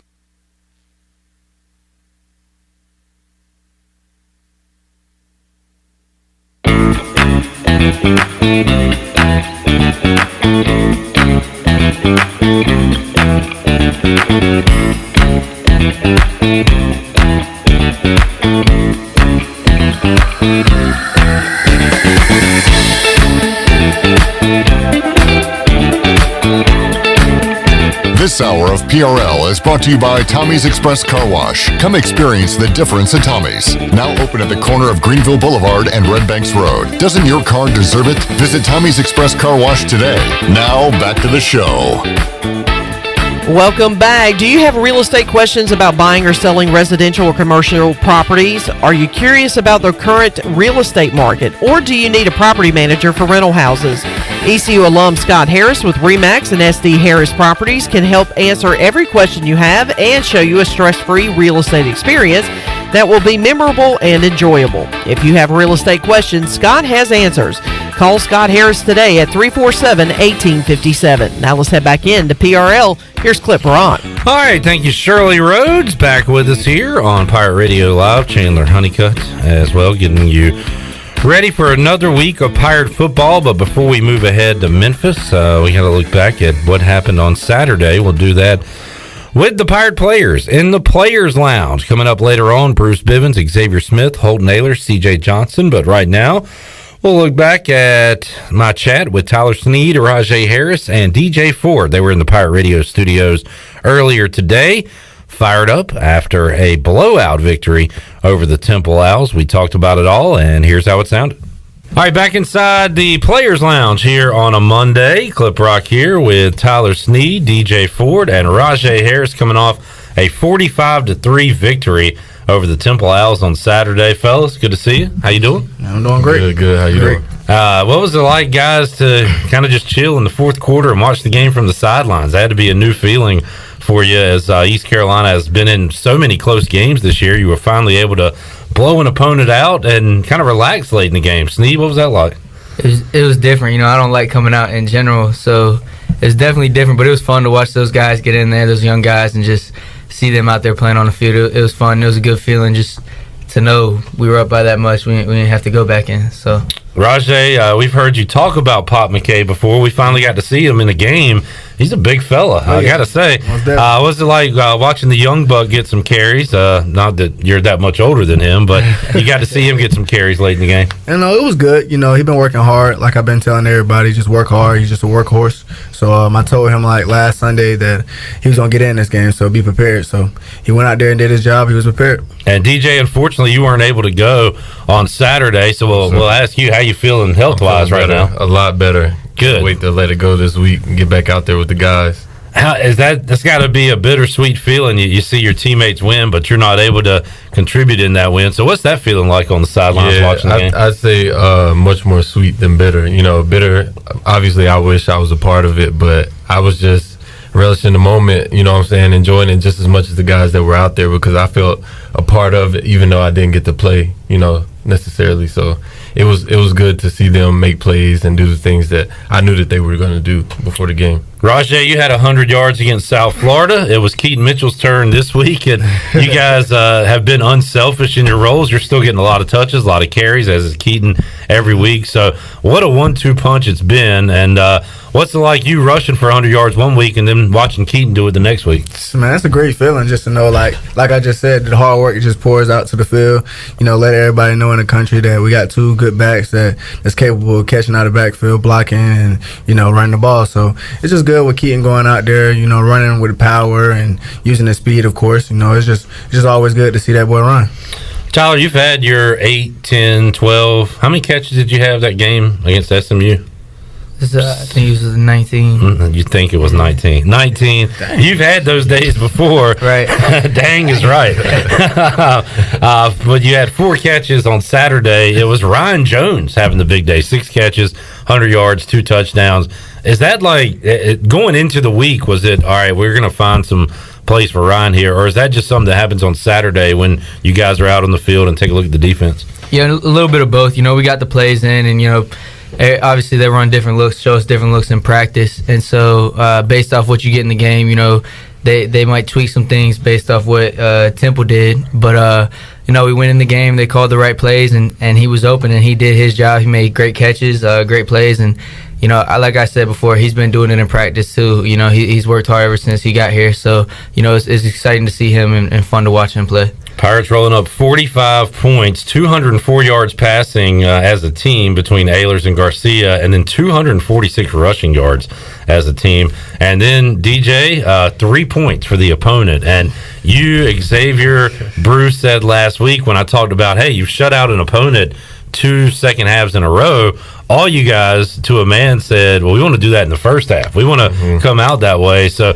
that was that a focus for the team heading into the game? Yes, sir, for sure. It was a focus to put together a complete game and to shut out the opponent. And unfortunately, we didn't get it done. We were very close, but, you know, we got another chance this week. So yeah, just 3 points for the Owls, and just a phenomenal job on the defensive side of the ball. We talk about complimentary football. Rajay, how much does it fire up the offense when the defense is getting off the field, flying around like that? You know, it's a good thing when the defense come off the field, when, you know, they kick a field goal, they give them 3 points, they mad and just screaming. So, you know, it's a good thing that, you know, the team done really bought in this year, and they just, you know, everybody love each other, everybody just working their butts off just to provide on that Saturday. So I hate it for every team they got to go against the Pirates this year. Man, when you're angry because you gave up 3 points, we've come a long way defensively. I'll just say that as a team for East Carolina. Guys, a little better on third down on Saturday, 5 of 12. Still not as good as you want to be, but again, when you go 2 for 2 on fourth down, it really covers up third down. But you're probably tired of hearing about that, Tyler and Rajay, but that is the case. You guys, for whatever reason, just have struggled on third downs this year. Yeah, I mean, I like to say we have 4 to get it, though. You know, we've done well on fourth down this year. You know, when it does get there, you know, hate it has to get there, but, you know, third down, we'll continue to improve on that. But, yeah, I mean, 4 down territory every time. A couple of not so great weather games these past 2 games, and you guys have looked great in those games. So any difference at all playing in I guess wind was more of a factor than anything on Saturday, right? Yeah, wind. Well, you saw with their 2 field goals, they kicked it, and the wind was bad, and catching the punts was bad. Pregame, I didn't know where the ball was going to go. That's a good point. But I mean, I think it was bad for the quarterbacks going certain directions, but I mean, I think we adjusted to it well, and I mean, we ran the ball really well, so it didn't affect us that much with the weather. Good running conditions, right, Raja? Great. Yeah. Great. Tyler, you bring up a good point with the and you've called for 1 million fair catches, and you've gotten them with guys coming full speed at you, hovering around you. I'm sure they're talking about you and your mom and everything else. Did it take, you know, does it take a while to get used to that and to kind of put it all out of focus, or is that something that since day one punt returning you've been able to deal with? I did it in high school, but obviously it's a lot different just in college. You know, they kick it a lot higher, a lot farther, and then, you know, high school is different. Everybody came to college to play. So definitely took some adjusting to get used to. But, I mean, for now I've been doing it for 3-4 years here, so I kind of got used to it. It seems like a lot of times now, Rajay, we've seen him talk on the field a little bit. Yeah. The cameras pick him up. I don't know about DJ. I hadn't seen you mix it up with anybody. Sneed, it always seems like guys are jawing at you and you're just walking away. Yeah. Is that the case most times? Yeah, I don't really pay much attention to whatever they have to say, I don't really do. Wait, is he talking out there, Rajay? If he does it kind of quietly or whatever, because I don't really notice him. It's slick. Okay, that's how you got to do it, right? Yeah. I want to ask this. ECU basketball begins Tuesday night. I'll be there at Minji's, 7 o'clock. They take on South Carolina State. Who's the best basketball player in the room right now? That's the question that you don't even got to ask right now. Come on. You already know Don't let the hype fool you. You already know the answer. They don't want to see Don't let me. the hype. Come on. DJ's definitely got the height advantage, but maybe you guys got a jumper I don't know about, maybe some dribbles, some Curry. Okay, we can set that up. Maybe postseason we'll have the. Who's the best basketball player on the team, DJ? Is he in this On the room right team, now? There's been a lot of talks about Jairo Wilson, one of the better guys. Tyler Savage, pretty decent. I saw him one day. I don't know about. Look, I'm just speaking on the guys. That's Tyler Savage. What happened in the court? Jaquan McMillan, J-Mac's pretty good. He's good? He could be a good point guard. J-Mac pretty good. I could see him being a good role player. Josiah's good. But as far as Josiah can one-on-one, jump. nobody beat me. No, okay. The gauntlet has been put down. DJ Ford, top basketball player on the roster. All right, DJ Memphis. They can put up some points. They've had a weird year. I don't know how much you guys have dove into them yet. They lost to that Temple team you guys just smashed, but they've also beaten Mississippi State. They just knocked off SMU, so we know they can play good football. Have you seen anything on film from the Tigers yet? Yes, sir. They have a ton of athletes. Athleticism is not the issue there. I'm not sure what's going on, but they are more than capable of beating us as well as just about anybody. So we got to show up, make sure we're prepared and ready to go. Holton Ahlers, we talked to him a moment ago. He said the day starts, what time are y'all waking up Saturday, Rajay, for an 11 a.m. local time? What time is it? We'll see. That's Central Time, so wake up will probably be like 7. He said pregame meals at 7. Oh, yeah. So we'll probably wake up 6, do a walkthrough. Man. So the good news is you don't have to wait around all day for a game, but you got to get ready quick, right? No, it's cool. I like that. I like to hit the ground running. I like it better too. I like the early. DJ's an old man, Rajay. Rajay's a kid. He's like, no, I want to sleep. I'd rather get up and go. I mean, don't get me wrong, I love the atmosphere of a night game, but I hate waiting around all day. That's true. I hate it. That's true. Another game on the road. You guys have played well on the road so far this year, so nothing new as you'll be playing at the Liberty Bowl coming up on Saturday. You guys taking a look at their defense yet, Tyler, Rajay? Yeah, just like DJ said, there's a lot of athletes on the field. I don't know what's going on over there, really, but they athletic. You turn on that film, it's just like you see another great team in our comfort. So, we have to go out there and ready to play, or they're gonna hit us in our mouth. 5 wins for the Pirates. 1 more win. You're going bowling. Yes, Is that a conversation you guys have? Of course. It's something that we think about, but we try not to get overly consumed with because, you know what I'm saying, our focus is on Memphis. So definitely. We're not looking ahead. As Brian Bailey said last week, there's no law that says you only have to win 6. You might as well win 8, right? Exactly. Might as well just win them all. Why not? 1 week at a time. And you guys know how to celebrate in the post-game locker room. We get a little glimpse of it with those videos that come out. But whether it's HV3 leading the way or Aaron Jarman, the former Temple Owl this week, it's great to see you guys celebrating the hard work you put in. Well, what's that like when you're around all your team and celebrating a victory like that? I mean, that's one of the best feelings in the world for me. Just like seeing all those guys and seeing all the hard work pay off out there and then coming back in there and getting to celebrate with your brothers. I mean, that's an awesome feeling. Yes, sir. It's the same. I look at it like this. Last year everybody walked in that locker room majority of the time, and heads was down, and just sad and mad about the game. But it's like this year, it's just changing. You can walk in the locker room after a game, and just everybody's lit. Everybody got the shirts off, dancing, and Coach Houston might even come in there dancing. So it's just, it's a good environment in that locker room. It doesn't change a lot. And you guys, you got to learn how to win. You got to learn how to accept a pat on the back. And the way you guys played Saturday, it feels like you're starting to be able to do that too, right? Like celebrate it and then quickly move on the next day. That's a challenge, but something you got to learn, right? Yes, sir. Definitely. All right, well, congratulations, fellas. 5 wins in the bank. Try to get 1 more, 2 more, 3 more, but you can only win 1 on Saturday, I'm told. And that's against Memphis. Appreciate you guys stopping by. Wait, we do have some extra time. What, you want to talk about the Cowboys? Okay, we got a few minutes. I ain't saying none either. Yeah, Niners. Hey, my team didn't play, so we're good. Yeah. Well, we got the Steelers Bears tonight. Yeah. So that's coming up Monday Night Football. Yeah. Oh, That's my team. I'm sticking with them through thick and thin, you know. Appreciate it, fellas. We'll talk to you guys next week. All right, thanks for having me. Appreciate it. All right, Tyler Snead didn't want to talk about the Cowboys today. That was a change. He's been saying Super Bowl the last few visits here on Mondays, but didn't want to talk about that today on the program. Looking at the UB stat sheet, Tyler Snead on the year, East Carolina's leading receiver, both in catches and yards. 43 catches for Tyler Snead, 514 yards, 2 touchdowns. Chandler asked you a trivia question on Saturday.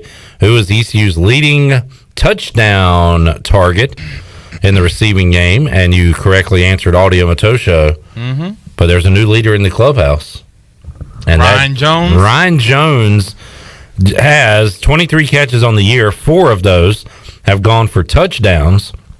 So now he is ECU's leader in touchdown receptions. Tom McClellan the other day on game day after the game tweeted out that his 4 touchdown receptions is the most by a tight end in a season since Bryce Williams. Since that no good foul-mouthed Bryce Williams. Foul-mouthed, no good, disrespectful former tight end for the ECU Pirates. He cursed on the 5th quarter on Saturday night, so we're going to have to give it to him on Wednesday.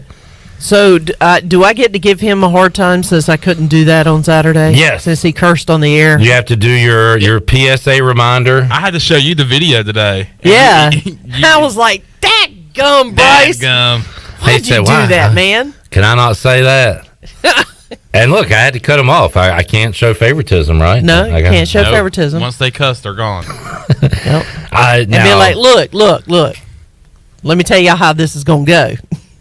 I probably didn't set the best example when I said the same word a few weeks ago. But yours came out of pure and unadulterated just frustration. And it was 2 a.m. And it was 2 a.m. Give me a break. This was just Bryce being at a reception and forgetting who he was on the phone with. Hogan's goat related. To be honest, he probably did forget he was on the show. He probably did. He thought he was just talking to you. But, you know, the night that you cussed, when we came back from break, you should have done what that announcer did for one of the baseball teams and basically said, I don't know if I'll ever be on the radio again, and that's a long drive by Castellano. I look at myself as a man of faith, and that's a long run by Keaton Mitchell down the sidelines, and that's a touchdown. I don't know if I'll ever be on these airwaves again. Shout out to Tom Brenneman there. Rajay Harris has 472 yards on the year, 3 rushing touchdowns. Keaton Mitchell. We had a caller Saturday on the 5th quarter, Shirley in Farmville. She was pretty good. It was a good call. Was asking how close Keaton Mitchell is to 1,000. He is 98 yards away from being the first Pirate to rush for 1,000 yards since... Get the ball to Coop. Ventavious Cooper back in 2013. That's been a while. Been a while. So it's been even longer for a complete shutout. We were this close getting a shutout. It was 21 years. Wow. It would have been. It's been 21 years It's been since. that long? Yep, it's been that long. Our no shutout streak can drink. Or is it 20 years? I think it's either 2000 or 2001 Okay. is the last time we had a shutout. It was against Duke. I did hear that. 2000. So that might have been 2000. That's so that still would crazy. put us at 21 years. Let's go to the Google machine real quick. Let's Google it up. 2000 ECU football schedule. And that schedule says that East Carolina beat Duke 38-0 on September the 2nd, 2000, the season opener. So it's been 21 years since we've had a shutout. All right. And we were this close to getting another one. We will talk about that with Bruce Bivens and Xavier Smith when we return on Pirate Radio Live. We'll dive back into the Players Lounge with those guys. Back with you on Pirate Radio Live after this.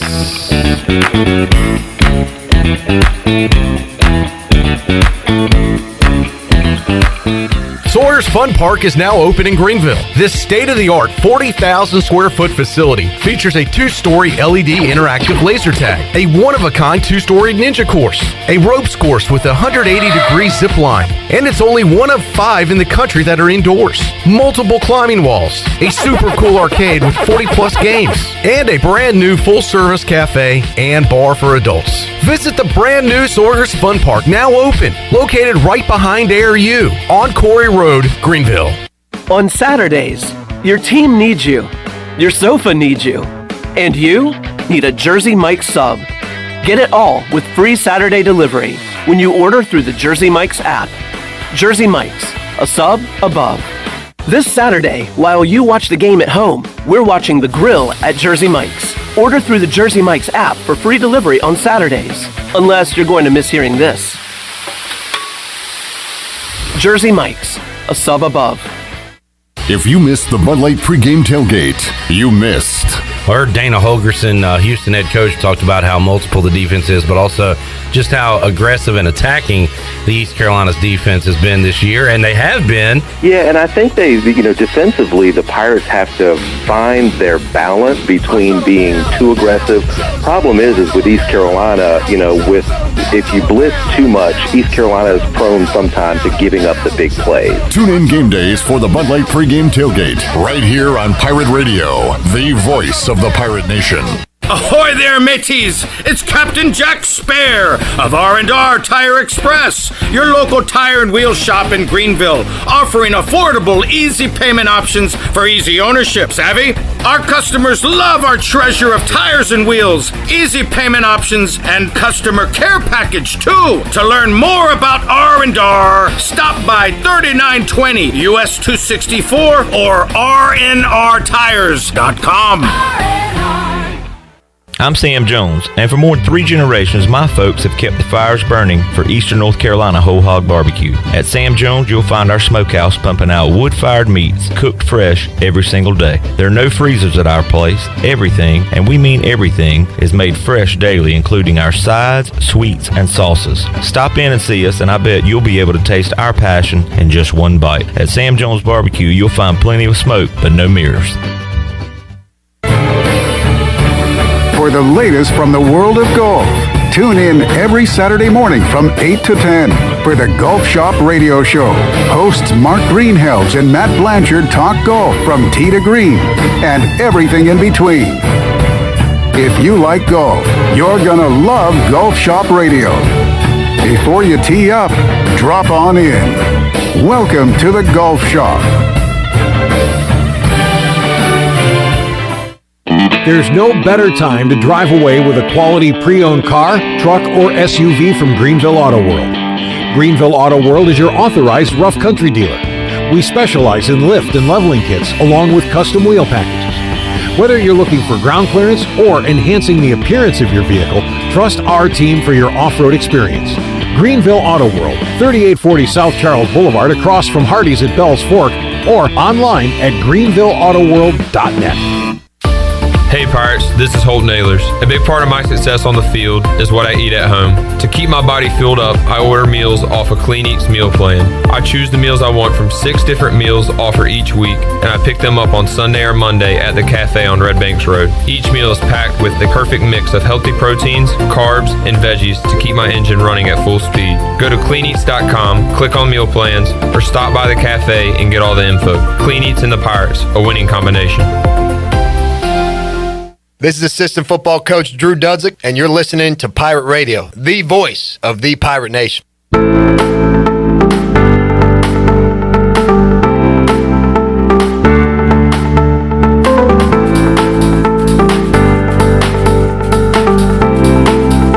This hour of PRL is brought to you by Tommy's Express Car Wash. Come experience the difference at Tommy's. Now open at the corner of Greenville Boulevard and Red Banks Road. Doesn't your car deserve it? Visit Tommy's Express Car Wash today. Now back to the show. Welcome back. Greenville Utilities Neighbor to Neighbor program provides help for those who need temporary assistance with their utility costs, and you can make a difference. Your tax-deductible donation can be added to your GUC bill each month, or you can make a one-time donation, and GUC will match all donations up to $20,000 each year. Consider helping a neighbor with a GUC's Neighbor to Neighbor program. Now let's head back into Pirate Radio Live. Here's your host, Clip Brock. Alrighty, great to hear from Tyler Sneed, Rajay Harris, and DJ Ford. Still to come on the Players Lounge on a Monday. We got Holden Ahlers at 5 o'clock. Expected to hear from CJ Johnson around 5:30. And right now we'll hear from a couple of Pirate defenders, Bruce Bibbins and Xavier Smith. They dropped by the Pirate Radio studios a couple hours ago, and we talked to them after the win over Temple, and here's how it sounded. All right, back inside the Players Lounge on a Monday edition of Pirate Radio Live. Clip Rock here with Pirates Bruce Bibbins and Xavier Smith. Gentlemen, another victory chat here on Monday. Congratulations. How we doing today? Oh, I'm doing great. Doing great. Good to see you, fellas. And coming off a blowout victory on Saturday, 45-3. We're talking to the offensive guys. They got to take about half of the fourth quarter off. How about you guys? Did you get to watch some of that from the sidelines and cheer on some younger guys? Yeah. I know I did personally. I mean, it was a good experience to blow out a team. We almost shut them out, but we got a chance to see some younger guys get in and make some plays. Xavier, I know I talked to you guys last week, shutting out opponents in the second half, 2 straight games. You said, all right, well, let's do it in the first half. Yeah. So mission accomplished. You guys were able to shut them out for 3 quarters, keep them out of the end zone the entire game. How much of the focus was, hey, we've been playing great in the second half, let's do it right from the start? I mean, that's what we talked about, as players, away from the coaches, okay, we know we've been doing good in the second half. Let's translate that to the first half and see how elite we can really be as a defense. So that was something that we took pride about, during that game, when we really put emphasis on that, trying to be dominant the first half and try to keep that same edge throughout the whole game. And for the most part, it worked out. We were all having fun. When you have games like that, everyone's having fun, everyone's making plays, and it was just fun to see that. And then, yeah, that's basically it. We just put emphasis on the first quarter, second quarter, and then come out and try to finish strong. We didn't get the goose egg, but 3 points compared to a touchdown or any kind of points whatsoever, I'll take that any day. Rajay said earlier, it's a good sign when you give up 3 and the defense comes off the field mad about it. You don't give up 3 points all game, but you guys wanted that shutout, right, Bruce? Yeah, we most definitely did. We've been talking about that all week, like Xavier said. We wanted to put that goose egg up there, but it didn't happen. So, on to the next week. Temple was 3 of 16 on third downs. I wanted to look it up because you guys have been playing so great third downs this year. East Carolina, 6th in the nation in third down defense right now, allowing under 30%. We've talked about it in the past, but, man, you guys make it a priority to get off the field. And you did it once again on Saturday. And when you hear 6th in the nation, Xavier, it's not bad at all, is it? I mean, no, it's not bad at all. But then again, I'm not surprised at all because I know the guys and the team on the defense, how hard they worked, and just to see all that hard work paying off, it's really rewarding. And I know it feels good as players to see that, but nobody outside of our locker room and the coaching staff thought this stuff was possible, but we did, and we put the work in to do this, and it's finally showing up on paper. So I'm not surprised. I'm proud to say the most. I'm proud of the guys in locker. I'm proud of the defense. I'm proud of how we come out and work every day. I'm proud of how we play for each other. The energy and passion, the genuine love we have for each other. So I feel that's a clear representation of all the hard work we put in and the blood, sweat, and tears. And Xavier, I saw you tweet something after the game about culture, and that's kind of a big picture look at it, that you're doing things right now to change the losing ways to the winning ways that could see the fruits of your labor after you're gone from East Carolina. You know what I mean? So you're part of that change right now. You can feel it as it's happening, right? Yeah, I've been saying it since the earlier interviews this year. Yeah. I don't know what it is, but it just feels different. And we're 5 or 6 total plays from being 8-1 right now rather than 5-4. You can't go back and change that, but everyone sees it, and just things like that, we see the changes. Of course it's not going to be perfect. We still got corrections and stuff to make, but just to see that jump 2-3 years ago when I was a freshman, I wouldn't be having this conversation. We weren't in this position to potentially go bowling. If we go back and make those few plays, we still have we can still play in the conference championship. If things work out, we can still play like that. And 2-3 years ago, those weren't ideas in my head, but now those are realities and realistic outcomes. So it's just great to see that, and just see the vibes in the locker room compared to when I was a freshman, how everyone's a brotherhood. There's no selfishness. Everyone genuinely cares about one another. We're all brothers. We're not just saying that we truly mean it when I say everyone on the team's my brother. I got their back. Bruce, one day we'll do a career retrospective of you at East Carolina. We're not ready for that yet because you still got work to do. But what does it mean to you, all the work you put in, the years you've been here, all the practices, all that, and some bad times too? What does it mean for you to be one win away from a bowl game? It mean a lot because, that's what we all come to college to do, is to win, and we got an opportunity to get another win and play in a bowl game. So that's something I've always dreamed of, and my teammates, we all dream of that, and we have an opportunity to make that come true. Talking to Bruce Bivens and Xavier Smith. Bruce's appearance inside the Players Lounge brought to you by Greenville Auto World. Greenville Auto World, your home for an awesome selection of late model cars and trucks, plus a full service department. And if you need new tires or a lift kit for your truck, they got you covered there too. Greenville Auto World on Highway 43 in Greenville. Bruce, you've had your vehicle service there, so you know what it's all about. They do a great job over there. Yeah, I sure do. Tim's a great guy, and their service is real good. So go visit Greenville Auto World. Love seeing you guys celebrate after a win on Saturdays. We only get a small glimpse into the locker room, but it's HV3's leading the cheers a couple games ago. Aaron Jarman got to lead it this week, the former Temple Owl. It's great to see all the hard work pay off, and you get a glimpse of that brotherhood you talk about, Xavier, when we see you guys celebrating with one another after a game. Yeah, you just the way we act like that is the way we act all the time. It don't change. We'll act like that after practice.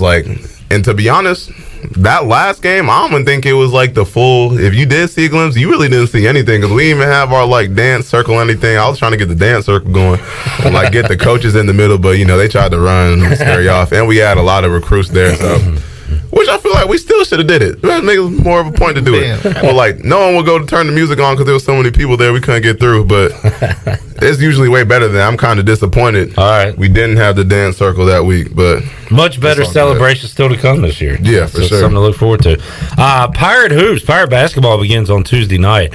I brought this up with Tyler, DJ, and Rajay a moment ago. I asked who's the best basketball player. First, I said in the room. And Rajay and DJ had a bit of an argument, but then we talked about on the team, and DJ still says one-on-one he could beat anybody. Bruce, you're giving me a funny look over there, but what you think? I've never seen him play basketball. So. It's news to you. I hope so. How about you? You guys play basketball in high school? I mean, I played in middle school. You hung up the sneakers after middle school? Nah, yeah. See, I like to end on a positive note. We won. I'm pretty sure we won every year, whatever the championship was for middle school. We won that every year. I played center, about 30 rebounds a game, about 45 points, about 25 assists. All right. I call that a Tuesday.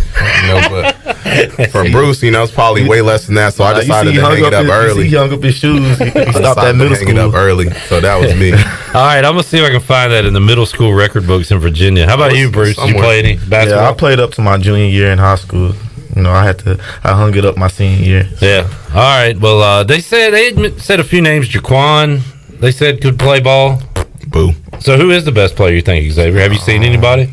I mean, if I do come out of an early retirement, I would take the throne, but I like to let them have their fun. Okay, So all right. right now, I'll probably say like, I think Jara up there. I They think didn't mention him, yeah. Just size up there. Jeremy Lewis. Swear Oh, yeah. he's Played good. at South Central. Never seen him play. So until he proves me otherwise, Germ's a bottom contester. He's not that good to me. He wants to 1v1 me. Sounds like a good off-season tournament for you guys. Yeah, for sure. Stay So healthy. whenever Germ ready to get embarrassed, I'll embarrass him and then go back into retirement. But right now, I'll give it to probably Jara or Josiah. ECU football basketball tournament at the Rec Center. Sounds like a great idea.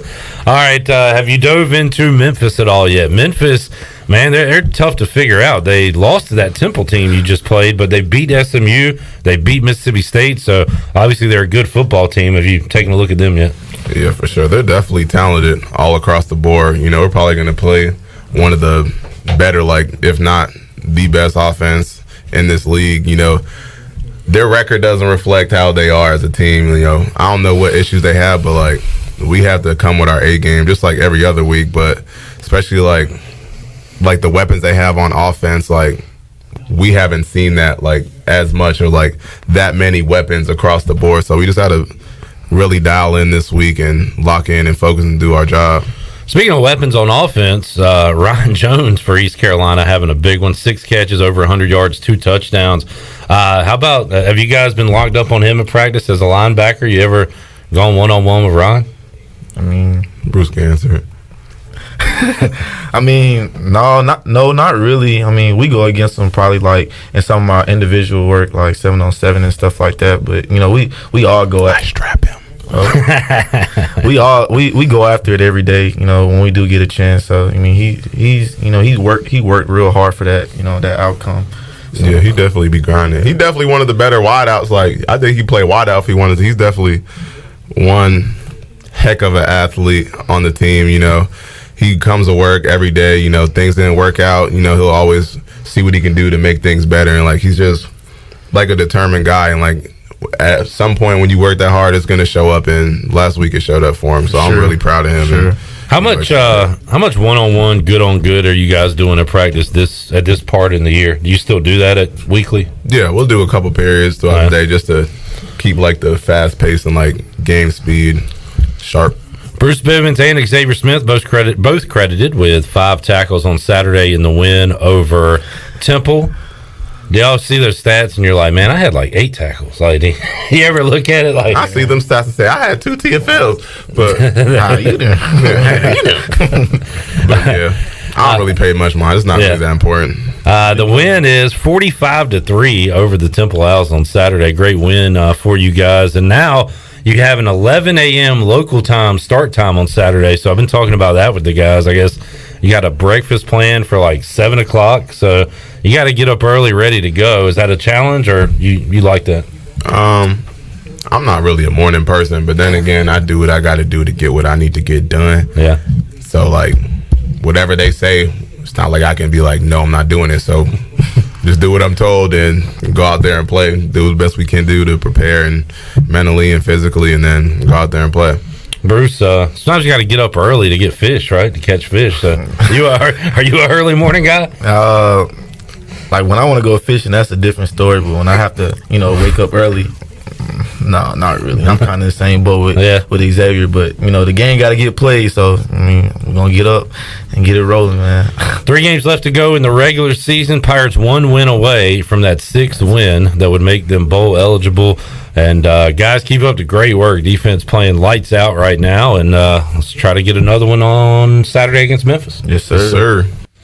All right, there's my chat with Bruce Bivens and Xavier Smith inside the Players Lounge. Bruce's appearance inside the Players Lounge is brought to you by Greenville Auto World. Greenville Auto World is your home for an awesome selection of late model cars and trucks, plus a full service department. If you need new tires or a lift kit for your truck, they got you covered there too. Greenville Auto World on Highway 43 in Greenville. Thank you to Greenville Auto World and Tim Sutton for their support of Bruce Bivens and the Players Lounge right here on Pirate Radio. We'll go back inside the Players Lounge at 5 o'clock. Troy D will be alongside when we talk to Holt Nailers, and also planning to hook up with CJ Johnson, who had that tremendous catch in hour number 3 as well. We'll also open up the booty bag here on a Monday and make you a winner. We'll take a timeout, come back when we return. We'll have some time to talk about a crazy NFL Sunday. And Chandler, we need to talk about the Panthers. It was not a good Sunday. And the news today is not good as well regarding some offensive linemen for Carolina. You already look defeated. Put on a brave face.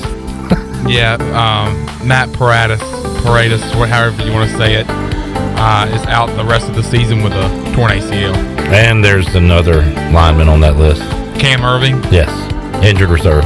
Oh, no. Oh, yeah. Like 3-game injured reserve or rest of the season injured reserve? We'll let you know after this.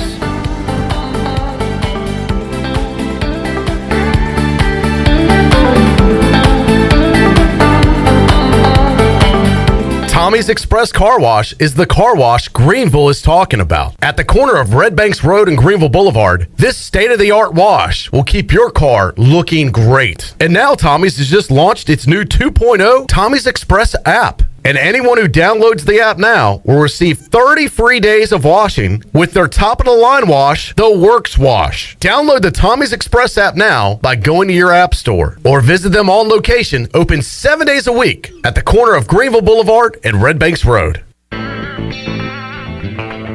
There are times in our lives when we feel like we have hit rock bottom with nowhere to go, but that is actually when God is closest to us and building us into who we are meant to be. Hi, I'm Holt Nailers, and that's how Built When Broken was formed. BuiltWhenBroken.com is an apparel brand to remind people not only where they come from, but also where they are going. Visit BuiltWhenBroken.com to get the latest BWB apparel, t-shirts, hoodies, hats, and more. BuiltWhenBroken.com, apparel for our walk through life.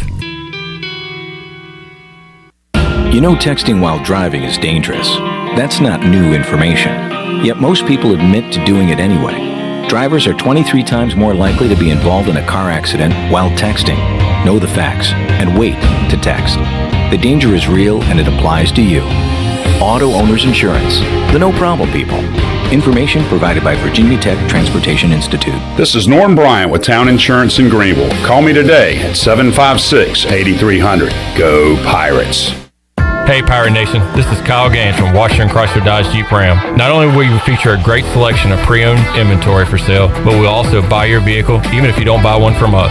Drive a little, save a lot. Give us a call and make a short trip to Washington and let us buy your vehicle today. It is totally worth it. We also service all makes and models at our state-of-the-art service department. Washington Chrysler Dodge Jeep Ram between Greenville and Washington, and WashingtonChryslerDodgeJeepRam.com. Remember, drive a little, save a lot. Go Pirates. This is a public notice. Only Discount Mattress and Furniture, 1501 Evans Street in Greenville. Every single item must be sold at pennies on the dollar. All wood chest, $99. Computer desk, $99. Nightstands, $49. Dinette sets, table and 4 chairs, $199. Chairs, end tables, coffee tables, $20. Bedroom suits, living room suits, up to 75% off. Regular mattresses sets, regular $500. Today, $200. Discount Mattress and Furniture, 1501 Evans Street in Greenville. Winning is not everything, it's the only thing. Blue 42! Blue 42! Unlike football, life doesn't take a timeout, and anything can happen at any time. Unfortunately, anything isn't always a good thing. You need auto and life coverage, and agents. There for you 24 hours a day, 7 days a week. You need North Carolina Farm Bureau insurance. Timeout? Not even in our vocabulary. Pirate fans, call Carlton Ventures or Brandon Manning at 756-3007. North Carolina Farm Bureau Mutual Insurance Company. Farm Bureau Insurance of North Carolina, Inc. Southern Farm Bureau Life Insurance Company, Jackson, Mississippi. An independent licensee of the Blue Cross and Blue Shield Association. Hello, Pirate Nation. This is Jamie Cuccinella, inviting you and your family to come by Cuccinella's Pizzeria and Italian Ice. Cuccinella's has been serving our special family recipe New York-style pizza since 1932. We think you'll taste the difference in just one bite. When you come in for a pie, don't forget to try our house-made Italian ice or gelato. We make small batches every day from scratch with all fresh ingredients. Cuccinella's on Old Tar Road across from Plant and See, Cuccinellas.com, and on Facebook and Instagram. Here today with Dr. Shondell Jones from Kinetic Physical Therapy and Wellness. Dr. Jones, a lot of exciting new things going on. Yes, so you may have seen our new facility, but we also have a private courtyard. There's an outdoor private area where we have artificial turf where it's fenced in, and we're going to be having our sunset yoga classes there. Those classes allow you to develop increased flexibility, more energy, and get better sleep. So come on and check those classes out today. Come by and see us, Kinetic Physical Therapy and Wellness, Arlington Boulevard, or check us out online at kptonline.com. This is Big John Williams, strength and conditioning coach for East Carolina football, and you're listening to Pirate Radio, the voice of the Pirate Nation.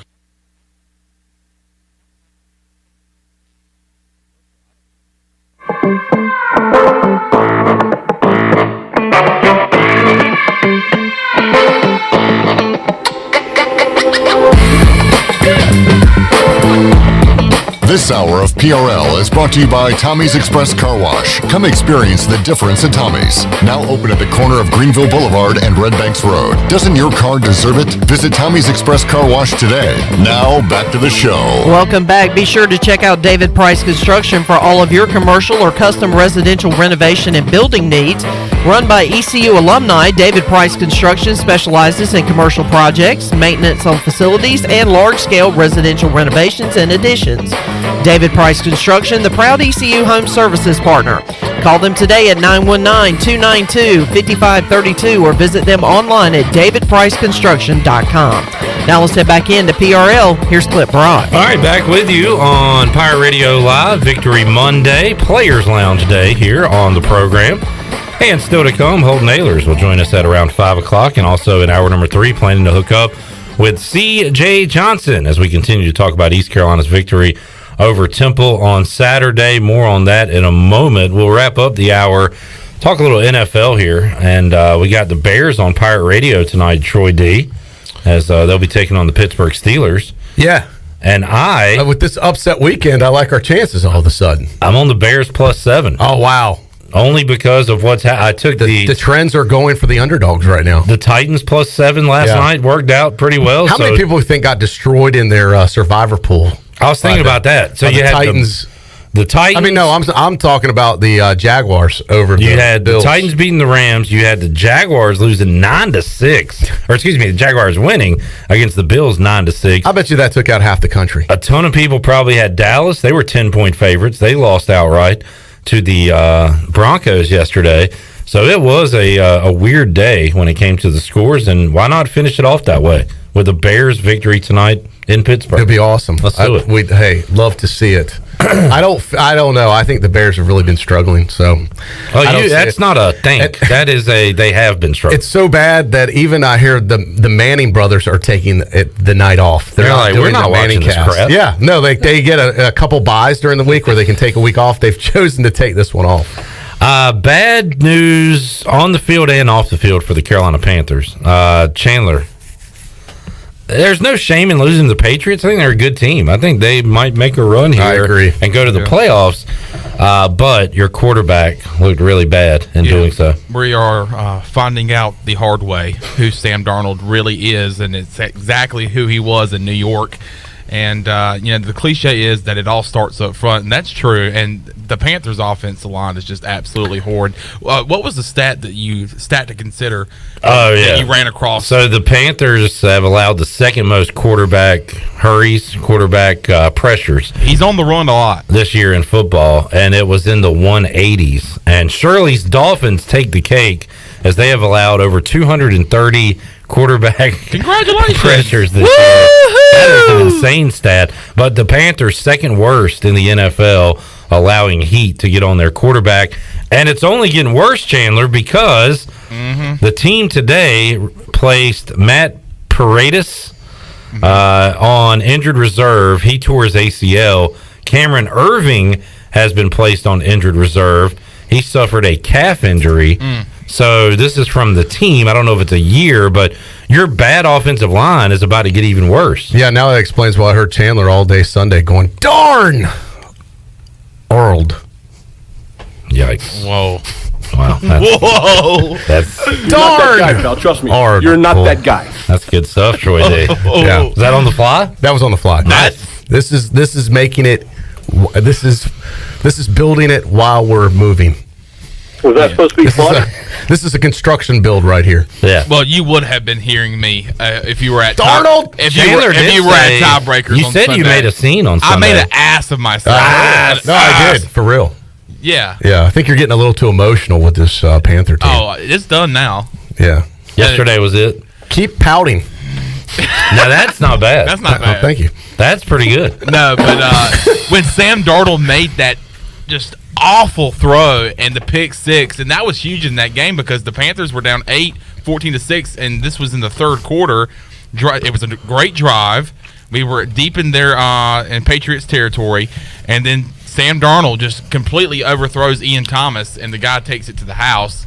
And that was basically the game. Did you see Belichick's outfit yesterday? Interesting visor look by Belichick, first of all. I didn't see that. I just saw I thought he had a visor on, and he didn't have his normal cutaway. He had he walked into the stadium with 7 layers of different sweatpants material. Like, had a sweatshirt, under sweatshirt, sweatpants pulled up. But then there was like a golf shirt, I think, there in there somewhere. I mean, it was out. It was. I didn't even. But it wasn't the normal, sweats that are cut off. Like, it looks like he's going to the gym to go boxing or something. Yeah. It was a very different look. But I swear the visor threw me off. I didn't see the visor. Yeah, we got to pull up a picture of that. I swear that's what the first thing I noticed was like this. I just don't remember seeing him wear visors very much. So there's the look going into the stadium. Yeah, that was a weird look. Let me see. Looks like a schlub. He's almost like a homeless person in downtown Charlotte. It almost looks like he has a what do you call that? Is that cutoff? Yeah, like a cutoff shirt, like a belly shirt. It kind of looks like a belly sweatshirt. A Hooters waitress. Yeah, that looks like tacky day at school. Yeah, it does. But he's got under that a hoodie with a pouch, so he's got like multiple hoodies on, and then the navy sweatpants pulled up. And he's got a Kerry Kittles thing going where he has one sock pulled all the way up and one sock kind of down. It is a But that's not what he wore on the sideline. It's on the Carolina. This is his business attire. That was like going into the stadium look. The NBA would fine him millions for his wardrobe. My goodness, that's terrible. That's who you lost to yesterday. I mean, he is a 7-time Super Bowl champion. Yeah, that is. You got to admire him not caring, like giving zero you-know-whats about his fashion sense. Ah, there it is. Yeah, it was the blue visor. Wow, he almost looks like a. And that's what I said. Then he's got a golf shirt on for the sideline. Well, that's a zip. That's is it a zip? Oh, yeah. I thought it was a golf shirt. Oh, it is. It is almost a 3/4 zip. It does look from a distance. It looked like a golf shirt. Ah, that Bill Belichick. He'll I wonder how he decides what I'm going to wear. Like if he just, sometimes you get home, you're in a rush, the clothes kind of pile up on the floor, on a chair, maybe on a bench. I wonder if he's just got like this big pile of stuff he hasn't washed yet, and then he just pulls something from the pile like before he leaves the house. I wonder. Like that's kind of how I picture it. Like I would hate to be the maid in the hotel that they stay at. It's probably a disaster in his hotel room. It's just a pile of hoodies that are cut off. It's like scissors. The remainder of hoodies that have been cut off into a pile. Oh man. Well, I wonder if his does he have a girlfriend or a wife at this point? I think he has a wife. He's married. He's married. Yeah. I hear in real life he's a very likable guy and somewhat funny. Yeah, I wonder if his wife picks out his clothes like Wes's wife does his. Because we learned on Saturday. It was in the man section. That's why my wife lays out my clothes now. Oh my God! I lived that moment in radio. I've heard that bit about 50 times now. Ellerbe pulled it up in his house, and we let our kids watch it on YouTube on his big screen. So we listened to it again after you guys were talking about it. Oh my God! So this is like 51 times. It is still. I still literally laugh out loud listening to that segment of broadcast history that we had. It'll never get old. It was fantastic. If you don't know what we're talking about, go to YouTube, search Wes Hines woman's shirt on Pirate Radio. And the famous Bailey laugh. The laugh heard around the world. I mean, I've never heard anyone laugh louder than that. Oh my God. I think he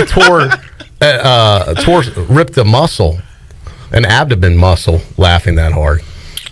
It was one for the ages. And then you see there's pictures of us. If you look at the YouTube, you see like Bailey was like, this is how old it was. Like I've got a full head of hair. Bailey's fat. Now I'm bald. He's skinny. I mean, it's great. Weaver looks like he's 12. Yeah. It's the only guy that looks the same is Meador. Yeah. And Wes. Meador and Wes look at the exact same. Well, Wes had a lot more hair back then, too. Yeah, he did. He actually had a hairstyle, kind of, sort of. It was great. It was great having Wes. All right, so you texted in and said you have the shirt. I remember saying we're going to keep the shirt. Yeah. I remember we put it in a I remember cleaning up the Pirate Radio studio. Ellerbe likes everything, put away, cleaned up.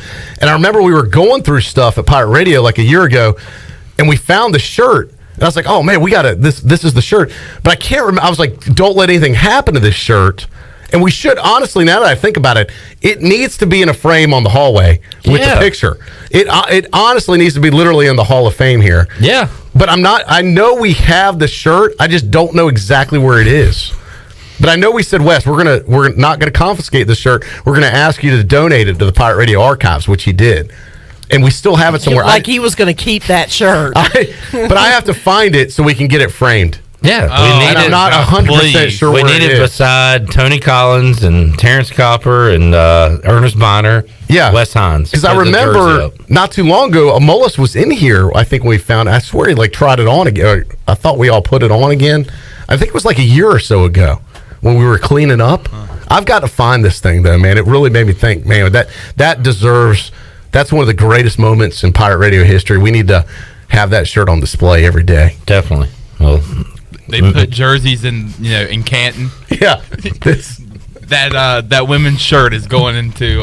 It's incredible. I did hear you say Greenville. in his defense, it is a masculine colored women's shirt. It was in the men's section. It's a Dallas Cowboys colored women's shirt. He threw in a new wrinkle that he's colorblind, which again has nothing to do. And I was yelling at my radio as you were saying that, going, "What does that have to do with the flowers?" And finally, you said, "Wes, who cares what color the flowers are? If they're black, they're still flowers." Yeah, so I've never heard that excuse. I'm colorblind. Are you flower blind? I don't know. I am colorblind. I am. I am. And it was in the man section. Well, who said? Someone said, "Well, if women's pumps were in the man section, would you wear those too?" Right. Yeah.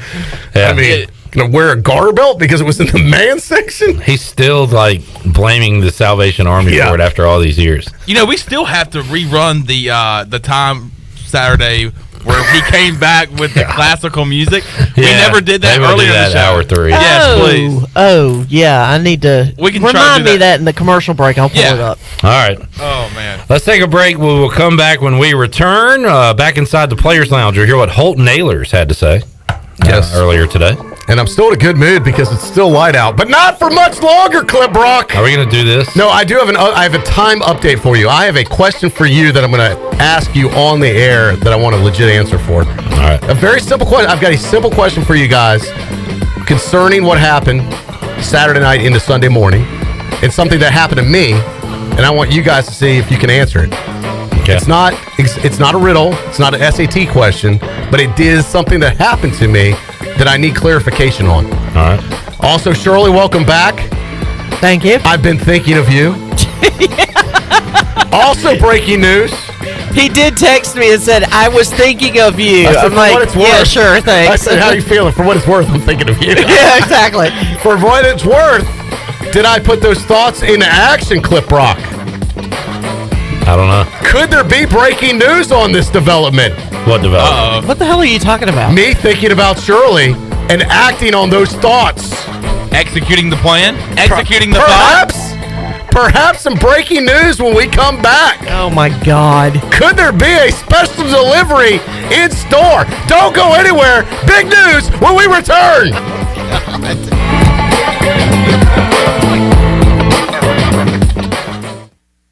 Eastern North Carolina's choice for window tinting, signs, graphics, wraps, graphic design, and more is Signs and Tint. Signs and Tint is family owned and operated right here in Greenville, and their NC licensed electricians specialize in vehicle wraps, paint protection film, and more. They can even do building signs for your business. Signs and Tint offers 10% off for military and first responders. Also, make sure to mention Pirate Radio at checkout for a discount. Stop by their office today at 801 Staten Road or visit them online at signsandtint.com. That's for you. Answer the call from patients who need plasma. Donations are down, so give plasma at a Grifols Center and receive compensation. Visit grifolsplasma.com. going to get that? Answer the call from patients who need plasma and receive up to $700 your first month when you donate at a Grifols Center. Visit grifolsplasma.com. Your power's out. There's a water leak. What do? For these and other utility-related emergencies, you need service, and you want it fast. There are two things you can do to get the quickest response if you're a GUC customer. First, you can call the hotline at 1-855-767-2482 and report any utility-related emergency. That number is also on GUC.com. Or second, you can give GUC your phone number. The hotline process is quickest when their account records have your current phone number. Service you can count on. Greenville Utilities. Be sure to check out David Price Construction for all of your commercial or custom residential renovation and building needs. Run by ECU alumni, David Price Construction specializes in commercial projects, maintenance on facilities, and large-scale residential renovations and additions. Proud to be voted the Remodeler of the Year by the Home Builders Association of Raleigh-Wake County in 2018 and Best Business Commercial Remodel Project winner for 2020. David Price Construction, the proud ECU Home Services partner. You can't imitate every animal in under 2 minutes. Or karate chop 100 boards. Or ride a horse coast to coast. Yeah! Next stop, Rhode Island. But with Domino's new Carside Delivery 2-minute guarantee, you can have a pizza headed to your car in under 2 minutes.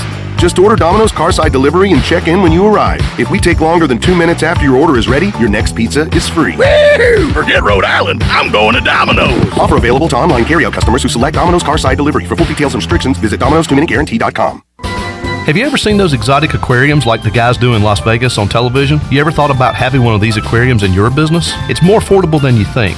This is Hal Pruitt with rentafishtank.com. We can make having an aquarium in your business turnkey with no work, cleaning, or hassles for you. Rentafishtank.com creates a relaxing atmosphere and keeps children occupied. Rentafishtank.com already services many dental, pediatric, and doctor offices, plus hospitals and senior living centers. Check us out at rentafishtank.com. Warren's Hot Dog Pizza, homemade lemonade. Hey, Pirate Nation, are you ready for some Warren's hot dogs? Warren's Original Hot and Judy's Mild Sweet Chili Hot Dogs have been the official hot dog of sports fans for over 30 years. Pick up a tailgate special this football season of 10 or more hot dogs for only $1.50 each. Warren's in Greenville across from Ron Ayers Motorsports and the new Chocowinity location next to the fire department. Warren's Hot Dogs. Want some? Get some. Go Pirates. The icy treat that can't be beat is Sparky Snowballs. From big kids to little kids, Sparky Snowballs has been making smiles happen for over 20 years. If you're not in the mood to chill out with a snowball, Sparky's funnel cakes and fried Oreos are a perfect Sparky-licious treat every time. Are you having an event, party, or fundraiser? Call Sparky's to come on site. Remember to follow Sparky's on Facebook or visit SparkySnowballs.com to see where they'll be next. This is Pirate Radio, WGHB Farmville, 1250 and 92.7 FM Greenville, WDLX Washington, 930 and 104.1 FM Washington.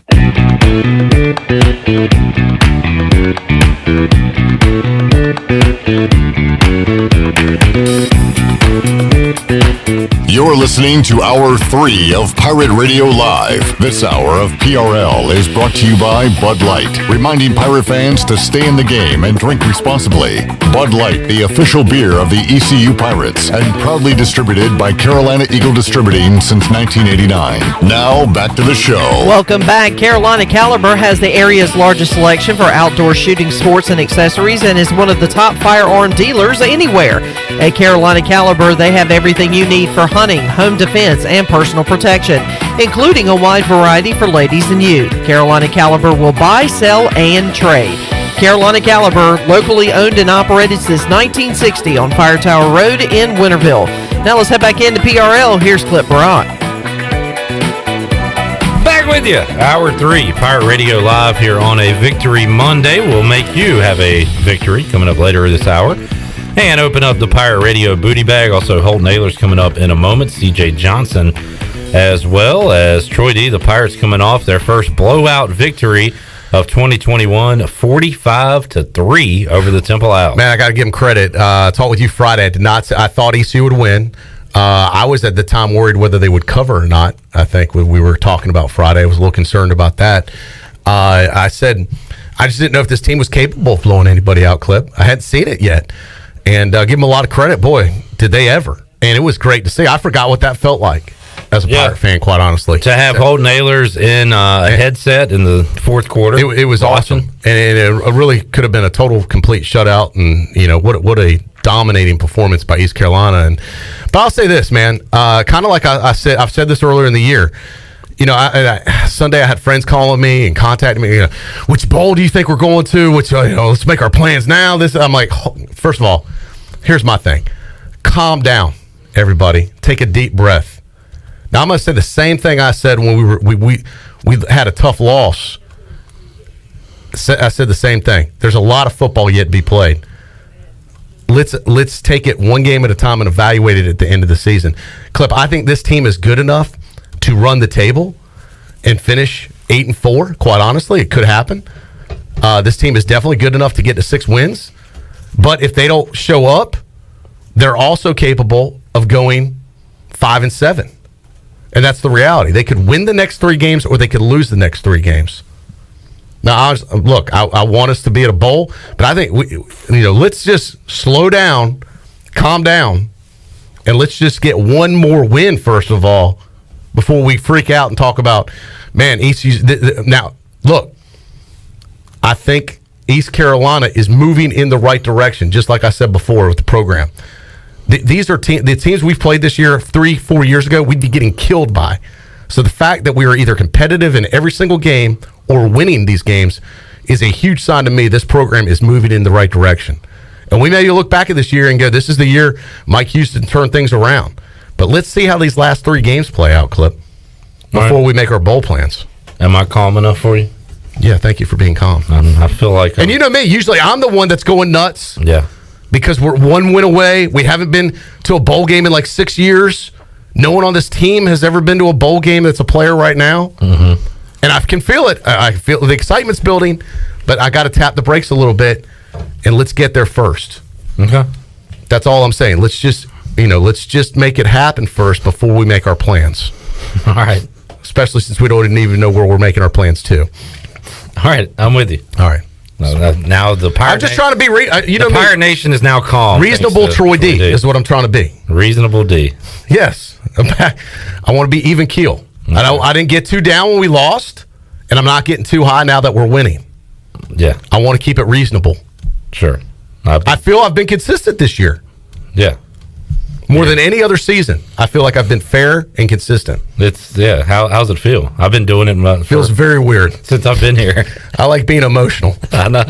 Write it up and write it down. Season's over, going undefeated. Yeah, I know. That's how I normally am, right? Yeah. I'm not doing that this year. Keeping it even keel, man. All right. Richard says that's the Troy I know who had an extra hour of sleep. All right, maybe that's helping you out. Great point, Richard. Let me bring this up. Here's a question for you guys. Here's a real life situation. This happened to me Saturday night. All right. I went to bed at midnight. I woke up in the morning. There was no alarm. I just woke up naturally. I went to the kitchen to get a drink after some water or orange juice or whatever. And my clock on the microwave doesn't change automatically. It said 8 a.m. I looked at my phone. It said 7 a.m. How long did I sleep? I woke up at the same time.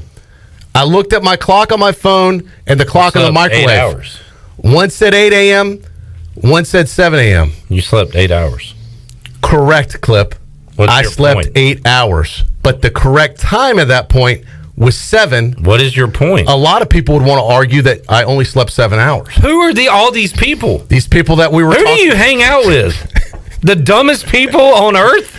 So I did not really lose an hour. I slept 8 hours. I didn't sleep 7 hours. So thank you for proving my point from Friday. The defense rests. Well, why are you here right now? If it was a mythical hour, you would have been here an hour ago. Well, that's why I was here early, actually. I felt like I should have been on at like 4 o'clock, which is really 5 o'clock. Oh, my God. I know. You just keep hanging out with the people you hang out with. Y'all are perfect for each other. But that's what this whole rolling back thing, you really don't lose anything. You live your life how much you live your life. The time is just fake. We make up the time. That's a man-made fake creation there. We have to abide by it, do we not? I know, but I'm just saying. I have to do this damn show at 3 o'clock. Or are you saying I don't? I know, because it's my world, my time. What I'm saying is the people that you lose an hour, you gain an hour, this or that. You don't really lose or gain anything. It's all made up, is what I'm saying. Let's just go do what we want to do. It's all made up. Why am I here? Well, now we're getting into a different discussion. Which is what? I'm here from 3 to 6. Right. I'm talking about when the clocks roll back. You fall back. You lose an hour. But did I really lose an hour if I sleep 8 hours anyway? You got an extra hour, Troy. You're not... You got I mean, I'm sorry. Did I really get an extra hour? Yes. I slept to 8 o'clock, but the clock said 7. The sleep, who cares? You woke up and had an extra hour. Then in the spring, do I really lose an hour if I sleep the same amount of time? The sleep has nothing to do with it. That's what happens overnight when you sleep. No wonder the people you talk to are idiots. They're learning from you. In the springtime, when the clocks spring forward, do I lose an hour? Yes! No. I sleep the same amount of time. It's not about the sleep. It's about an hour in a day. I'm just not buying it. I don't care if you buy it. What are you doing your own research, Aaron Rodgers? And now it's getting dark outside already. And my point is, let's do away with it, so we don't even have to have this discussion. All right, and then it's totally different. Yeah, well, why is it getting dark now? I know, because they do this stupid thing with the clocks. Yeah, exactly. I know. I can't stand it. They changed the clocks an hour. It's awful. All right. I just wanted to ask you that question. It was a really easy question. So now I got to figure. Do you know how to change my clock on the microwave? Why do you have to change it? Maybe I should just keep it. I know. It's all fake anyway. I know, you're right. I'm just going to leave it. Times don't matter. Good point. Yeah, my microwave clock was not set back like it was supposed to, and I got ready to go to Tiebreakers and watch football 2 hours before I was supposed to go. So you should have stayed home the way the Panthers played. Well, while we're talking about me being frustrated, you want to hear the West clip real quick from the Bud Light pregame? Oh yeah, Shirley's got it ready. Is this the one where he played the wrong bumper or something? You know what? It was in the pregame folder. I try to do my job and let other people do theirs. Right. So this has to do with what we might have thought was a mistake with the music coming back in, correct? West played a song, a bumper music. I thought he could handle the task. Surely take it away. This is a football show. We're getting people ready for a football game. Yeah. All right. So it's about 3 minutes long, but here we go. This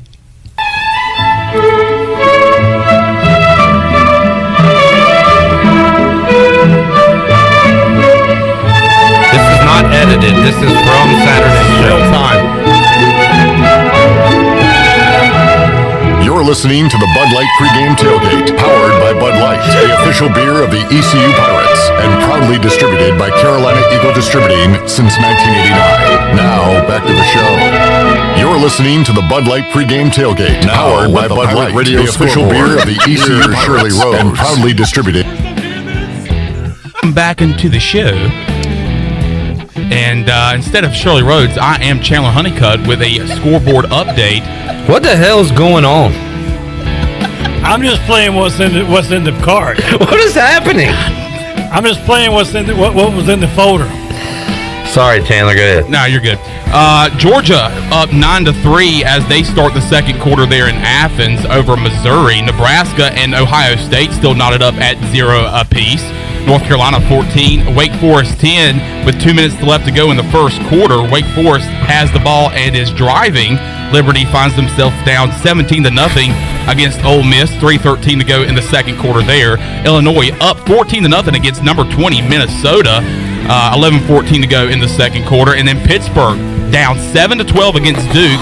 That quarter has just now ended. And that has been a look at the Buccaneer scoreboard brought to you by the Buck.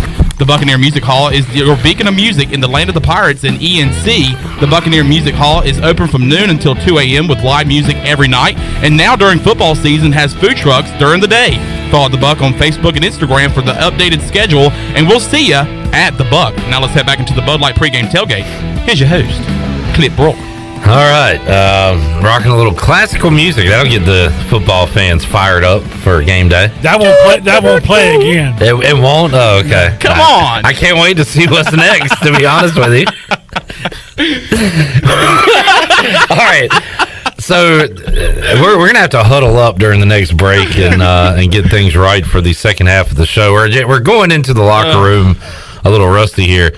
So what we did was we fumbled at the goal line and went down 14-6 going into the half. That's exactly what what happened right there. The classical music was one thing. Any thoughts on what transpired right after that with 8 different sounds played at once? I got so frustrated. Looking at you, looking at me. Yeah, I'm looking at you. I played the music, yes, but it come out of the folder that said pregame tailgate done music, and I'm like, okay, I guess this is what we're supposed to play. All right, we'll try to rectify that situation moving forward. Yeah. Let's continue. Well, got a little classical music going on. Oh my God. Wes just trying to class the joint up. You got to admire that. I'm so frustrated. The audio itself is funny, but if you go back to the YouTube video, the look on Clip's face is absolutely just hysterical. I apologize for my audible sighs and grunts and noises. Yeah, too. I was wondering where that was coming. I thought it was Wes. That was you. I was really frustrated. Oh, okay. And I apologize. Shirley, this is what happened when we have the backup quarterback in. Welcome back. Hey, yeah, well, we needed the starter. Well, I was in that whole concussion protocol because I wanted to get back in the game, and I was told to stay on the sideline. I know. Welcome back. You're back now. Troy took Shirley's helmet away. Yeah, Troy took my helmet away, and I wasn't allowed. I will say this. I felt bad that you had to miss it. You were the Cal Ripken of the pregame shows. You've never missed one. That was the first one in 18 years. We're glad to have you back. Yes. As you know, it wasn't that long ago you had a birthday, right? What was your birthday? October 13th. October 13th. So it's not, look, it hadn't even been a month yet. Not that long ago. It's only been a month. It hasn't been a full month yet. Okay. Anyway, I told you I was thinking about you anyway. So I wanted, this was a big day. You're back. You were gone all week last week. Yeah. Chandler, if you could come here, I have something that I got for Shirley. Oh, God. That I would like you to give to her to open live on the air. Oh no. Now, wrapping is not my expertise. Yes, I do know that. It's not super fancy, but if you could give it to her like that and let her read the card first. In 18 years, he usually goes over to UBE and has them wrap the presents. Don't give away my secret, Shirley. All right, so this is something special for you because not only was I thinking about you, I actually went and got you something. That I thought, my Lord. Just a little something, a small token of my appreciation. First of all, this is the great job that Troy did. All right, so do I need to read the card first? Yeah, read the card first. Okay, yeah. All right, and then we'll move on to Holt Nailers. Okay. Jeez. All right. So, you could have done this off. No. I want people to see. You want people to what? I want people to see I got Shirley something. Yeah, I know. I know you want people to see you got her something. Right. But you could have done it off the air. Wait, I don't know how I want to take this simply because it's a pig riding a bike. Read the card. It says, "Oh no, this birthday card's late." Sorry. Hope you celebrated pig time. Oh my God. Wow. And then it says, in quotation marks, "Thinking of you, love, Troy D." Jesus.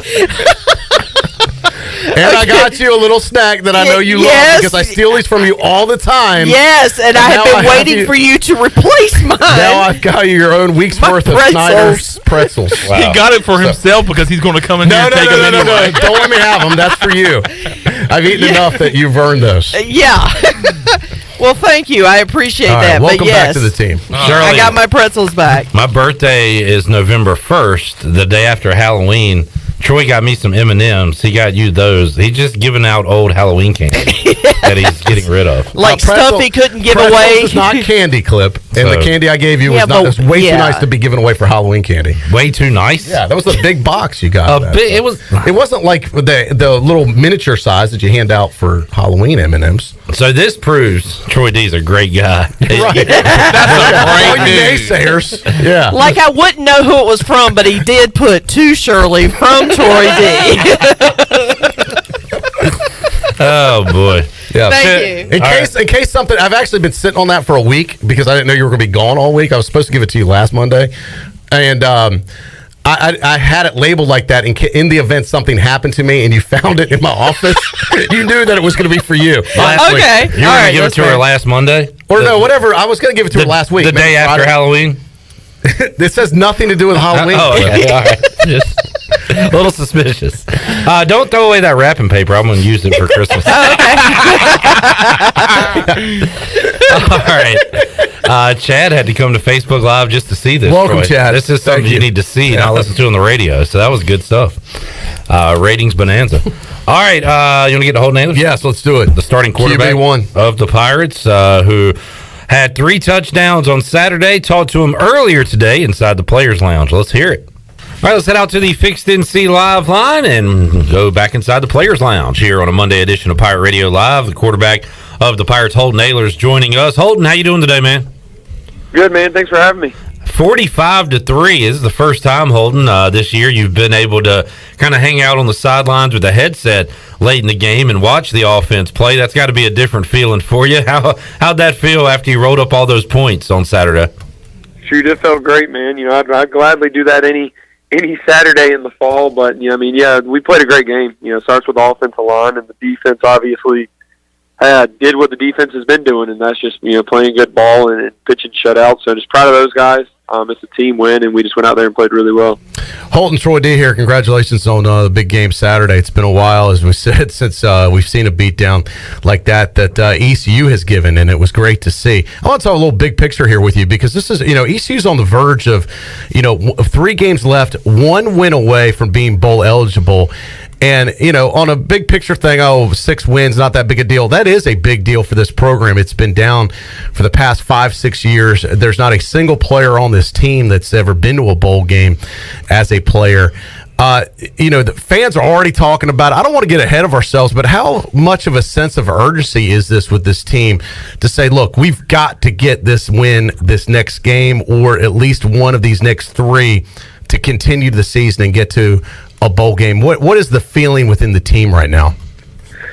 Yeah, actually, I was talking to Coach Houston about it earlier, and we don't have a extra sense of urgency or anything like that. I mean, it's just our goal each week is to go 1-0. We've had this goal to get 6 wins for a while now. Really, since I got recruited here, that's what I talked about, and what the guys in this class and really the class that I came in with talked about, and then obviously after some of the older guys before. But for us, we just got to take it 1 week at a time. We know that we just go play the ball that we're playing and the way that we're playing, that we will accomplish our goals, and that's what we just got to do. Just continue to develop, continue to do what we're doing, and the rest will just take care of itself.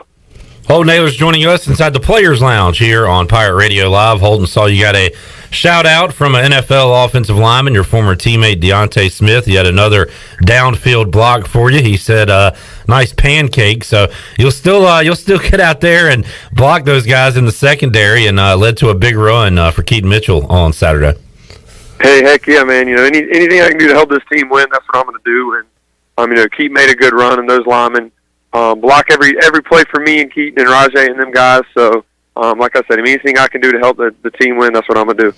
Speaking of which, what do you like doing better, Holton? Do you like, prefer, making that big touchdown pass? Do you like making a touchdown run or hitting the block that leads to a touchdown for a teammate like you did in this game? If out of those 3, how do you rank them? Shoot, I couldn't tell you. As long as the Pirates are scoring touchdowns, then I'm good with it. So, I mean, all of them are good. A good run's always good, and a good pass too. But then seeing Keaton break all those and shoot. I mean, if I can get out and block like I did, that's always fun too. So I don't know how I'd rank them, but as long as the Pirates are scoring, I'm good with it. Holton Ahlers joining us. Holton, 8 different Pirates called passes against USF. Only 5 Pirates caught passes against Temple. 6 of those catches coming from Ryan Jones, a 100-yard day, a 2-touchdown day. Shane Calhoun found the end zone on his 1 catch. So you got the tight ends involved, specifically Ryan Jones. And was that a plan heading into the week? Is that something that you saw open on Saturday when you looked at Temple's defense? Yeah, it's just something that, this offense, the way that it is just, the guys that are in the spots, if they're in the right spot, then, they're going to have their day. And that's just kind of been the story all year. I haven't looked at, the total year stats or anything, but I would imagine it's pretty even throughout. And that's just kind of the way the offense has developed into, you just go through your reads. And when you're in the game, as a receiver or tight end, then you're going to get the ball. You're going to have your day. And I mean, those guys have been tremendously unselfish and just continue to work hard and just trust in the offense. And that's what we've all done, and it's starting to pay off. What are your expectations, Holton, this weekend headed to Memphis? Got a big game on the road. It's a noon kickoff, ESPN Plus for fans. They'll be able to watch it there. What do you know about this Tiger team this year? Yeah, they're a good football team. I mean, we're gonna have our work cut out for us, but we're a good football team too. I mean, we strongly believe that we're a couple plays away from only really having one loss and being a ranked team and fighting for this conference championship. So just trying to get this 6th win is going to be hard, but we just got to continue to develop. We trust this program and where we're headed, and just continue to be us, and we're going to be just fine. That's an 11 a.m. local time start there in Memphis, Holton. So what time does your day get started on Saturday when you have a kickoff that early? Yeah, I think we have pregame meal at 7 a.m. Coach Houston told us he has some mind trick where he told us at the end of practice yesterday, since time changed and we gained an hour, and then it'll be 12 o'clock here. So he said it's going to be pretty much like a 1 p.m. kickoff for us. I can't even remember. He tricked your mind, it sounds like. Yeah, don't get me started on the whole lose an hour, gain an hour thing. We had a whole discussion about that last week. But Cliff would be like you, a quarterback for our Bud Light pregame tailgate. You'll also be getting up at 7 a.m. That's right. 8 a.m. start time here on the Bud Light pregame tailgate. You and Holton have a lot in common. My brain's fried, so it doesn't matter what time we start. We're good to go. Heck yeah. Holton Naylor's joining us. Holton, and speaking of Memphis, and I don't know how much, I know you're a football fan, so you probably at least maybe get a glance at the scores on Saturday, even when you play. But Memphis knocks off SMU. That's the same Memphis team that lost to the Temple team that you guys blew out. So it kind of just goes to say you got to be consistent every week, right? Because you never know who's going to beat who on any given Saturday. Yeah, for sure. I mean, this conference has talent in every team, and I mean, Temple's having a rough time right now, and with their program and all that, but they have talent. I mean, they have guys out there. I mean, their quarterback was a 5-star transfer from Georgia, so I mean, they got talent all around, and that's what this conference is they have talent. You just got to go out there and play your A game each day, or else you will be shocked. So I am proud of the way we played versus Temple, and we got a big one this Saturday. We just got to play our best, and we'll be just fine, like I said. But it should be a good game. And on the flip side, the defense really rising up. Man, they've had a great past few weeks and almost had the shutout. The defense basically had a shutout, I guess, in many ways. There wasn't any touchdowns scored. But I know you got to be proud of those guys on that side of the ball, too. I am. I mean, they're playing as good as any defense that I've been a part of, and any defense really in our conference in a while, in my opinion. But they're just so multiple. It's hard to game plan for those guys. I mean, going against them in practice every day is even tough because we're game planning for Memphis or whoever we're playing that week, and then when we go against them, it's a totally different type of thing because it's not a normal defense at all. I mean, when you're blitzing 85% of the time, I mean, that's going to be tough, especially for these young quarterbacks that we face this year. And they're just doing a great job. I'm super proud of them. They're hard workers, and they definitely deserve it. Holton, you guys deserve some success after the lean years, and I'll say this: you guys know how to party after a game. We get a glimpse of the post-game locker room and the video shot in there, and when it's HV3 leading the charge, or this week it was Aaron Jarman, the former Temple Owl, leading the charge in the locker room, and you see Mike Houston smiling. I mean, can you put that into words, what those post-game celebrations are like after you work so hard to get those wins?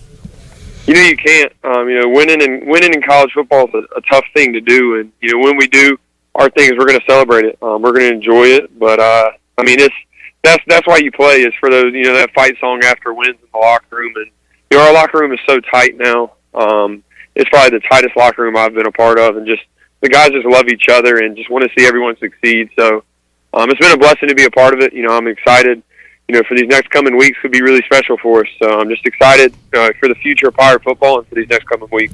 Look, still 3 games to go, but I think we're witnessing kind of we talked a lot in the past about the culture change inside that locker room, and I think we're witnessing the effects of that and the positive effects of that and the changing of this program from losing to winning. So keep up the good work. Still a lot of work to do this season. Still many important games left, but we'll look forward to catching up again with you next week.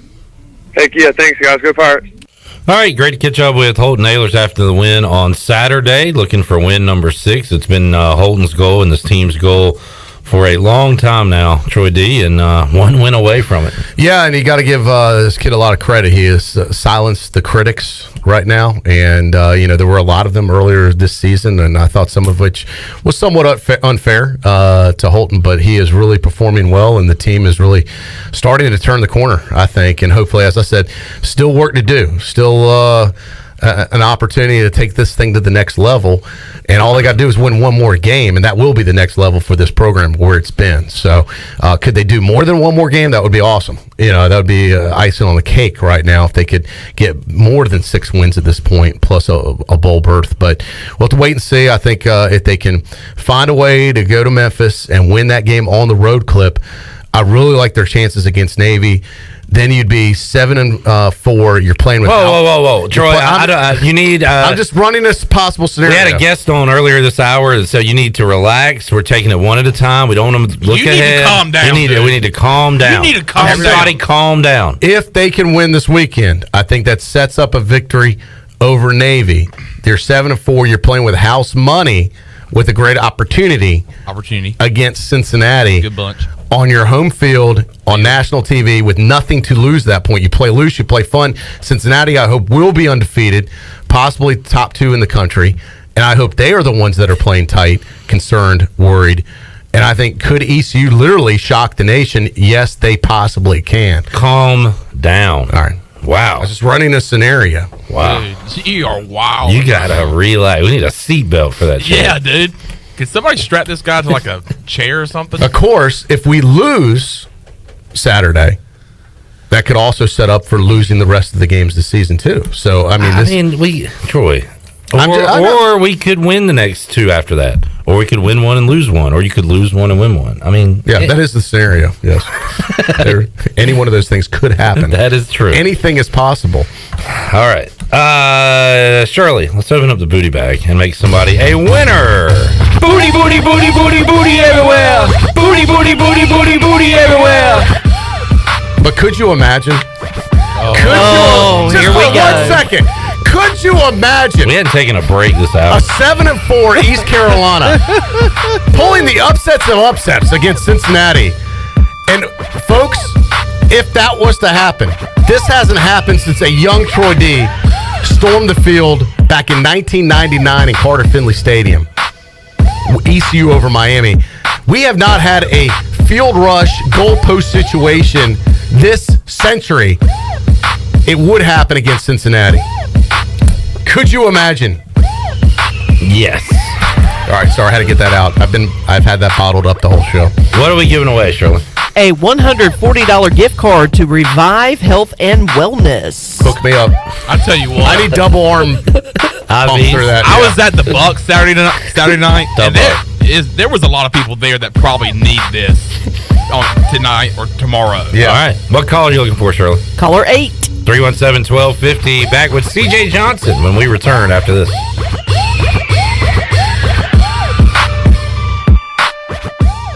There's no better time to drive away with a quality pre-owned car, truck, or SUV from Greenville Auto World. Greenville Auto World is your authorized rough country dealer. We specialize in lift and leveling kits along with custom wheel packages. Whether you're looking for ground clearance or enhancing the appearance of your vehicle, trust our team for your off-road experience. Greenville Auto World, 3840 South Charles Boulevard across from Hardee's at Bell's Fork, or online at greenvilleautoworld.net.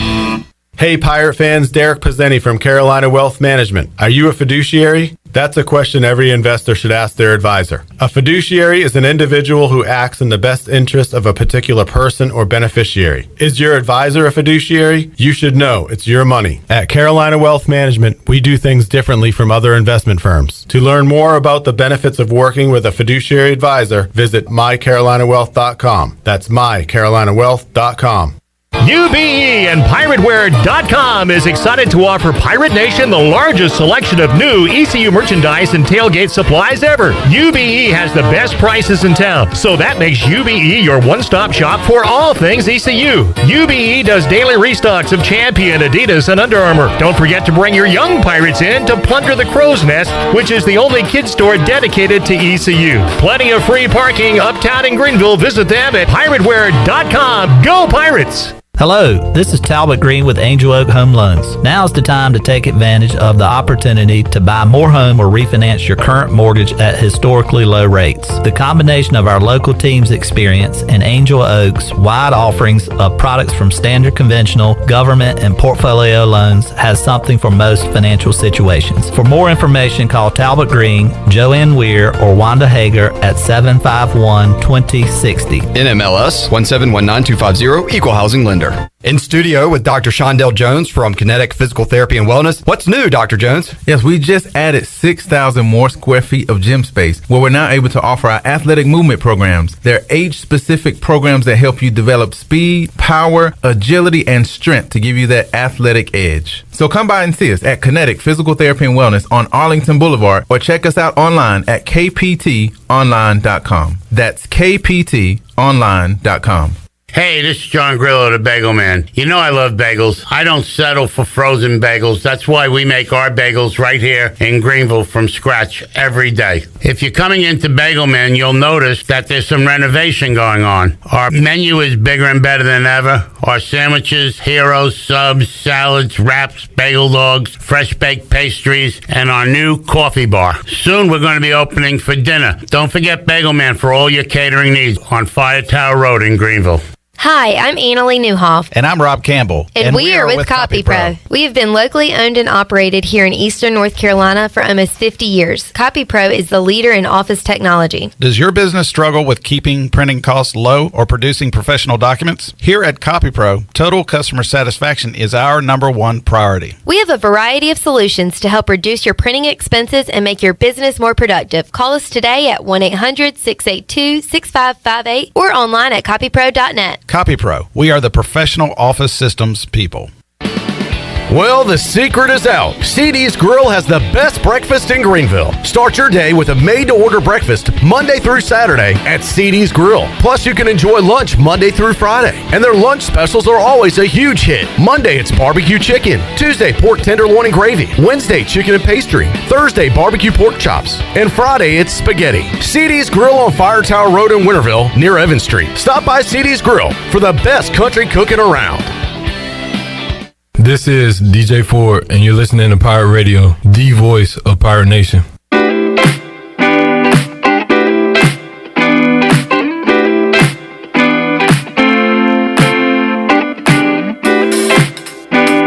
You're listening to Hour 3 of Pirate Radio Live. This hour of PRL is brought to you by Bud Light, reminding pirate fans to stay in the game and drink responsibly. Bud Light, the official beer of the ECU Pirates, and proudly distributed by Carolina Eagle Distributing since 1989. Now, back to the show. Welcome back. Save lives, be a hero, and make $700 your very first month donating plasma at Grifols Biomat USA. Is the easiest way to make extra money. Start now at Biomat USA on 505 South Memorial Drive and make up to $700 in a month and save lives now at Grifols Biomat USA. A better donor experience and better pay. And congratulations to Michael Cohen of Greenville. Picked up a $140 gift card to Revive Health and Wellness. If you're tired, sluggish, or down in the dumps, then maybe you need to hydrate. Revive Health and Wellness in Greenville offers IV hydration that can help you with lack of energy, improve your mood, assist with immunity, and even fix a hangover. The team is licensed and has registered nurses that will assist you in preparing for your IV session. Revive Health and Wellness, located at 2710 East 10th Street in Greenville, or online at revivehealthwellness.org. Now let's head back into PRL. Here's Clip Brock. Alrighty, back with you on Pirate Radio Live here on a Victory Monday. Who'd you say won, Shirley? Michael Cohen. Mike Cohen. I know that guy.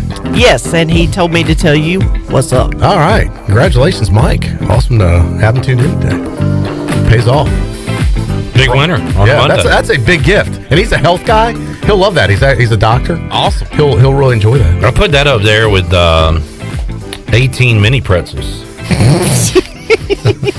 It's a great gift, right? It is. Okay. And it's the thought that counts, Clip. It is, always. There's local politics, bud. Exactly. All right. Look at you just trying to stir stuff up. You're a stirrer. Stir it up, like Bob Marley once said. Matt trying to stir it up online says, Troy, it's going to be a long walk from the sub-crush seats to storm the field for you. I know, actually, man, that is a good point. I haven't thought about that.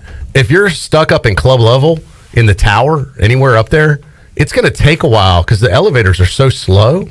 And I actually took the stairs down after the game, and it took me just going downstairs, the 5 level, or how many ever levels, it easily took me like 5 minutes or so to get all the way down.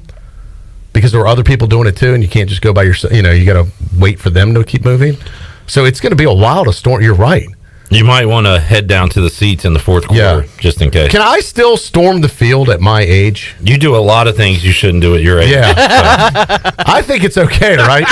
Like, that's like what this would be like my last hurrah. Like one last storm the field goalpost situation. What do you think, Taylor?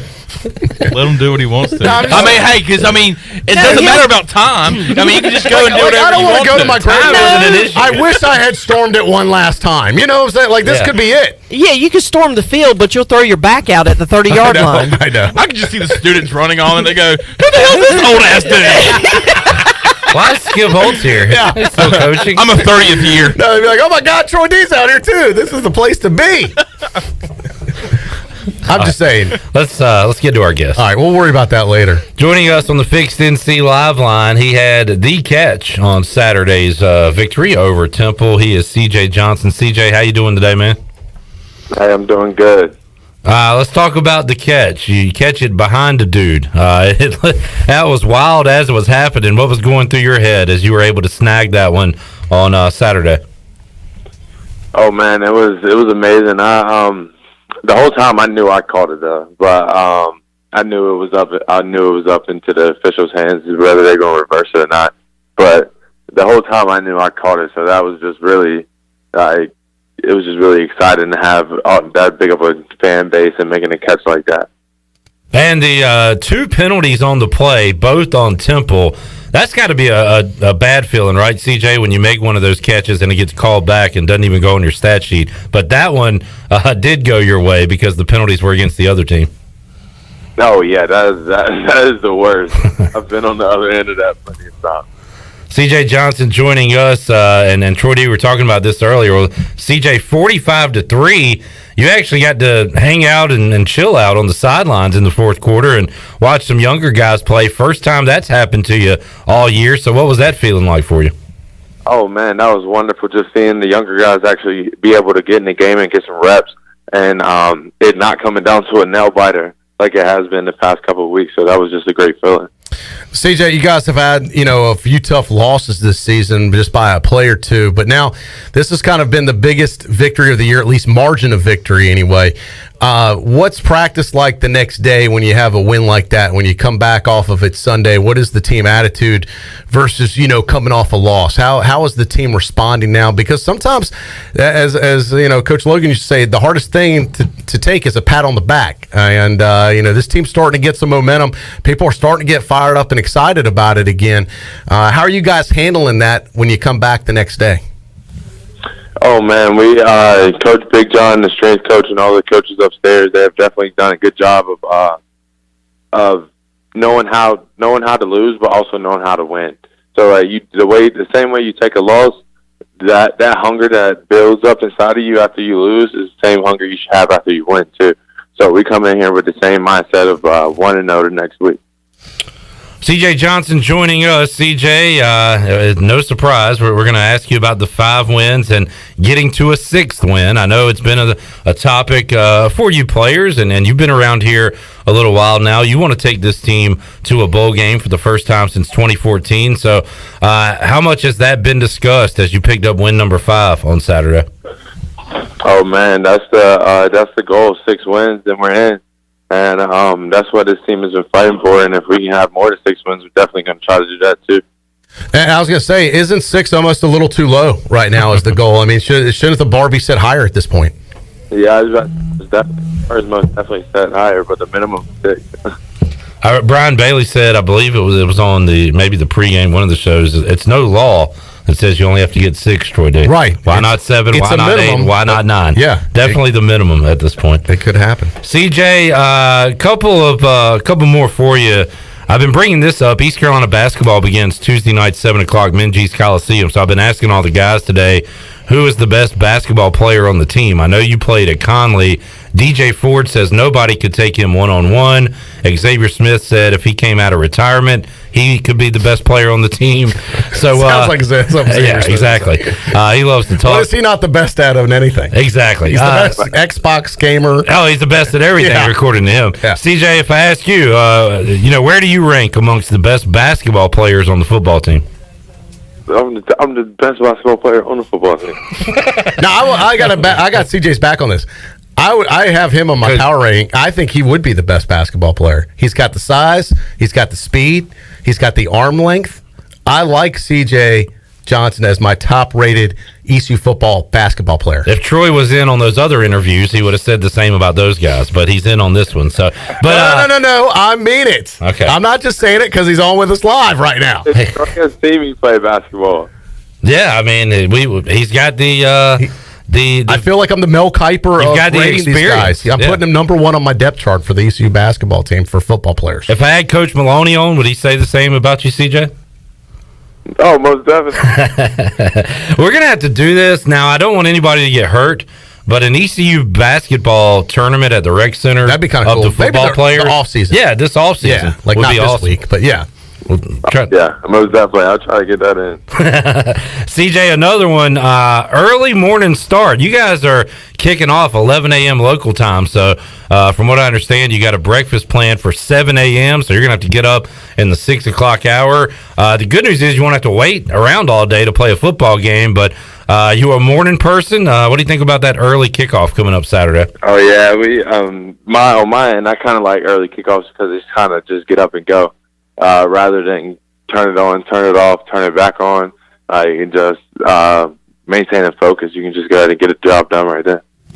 All right, I'm taking a look at the forecast for Saturday in Memphis. Here's the good news, guys. Now, it's obviously a little early in the week, but if this holds true, sunny skies, not a cloud in the sky for Saturday in Memphis, Tennessee this Saturday.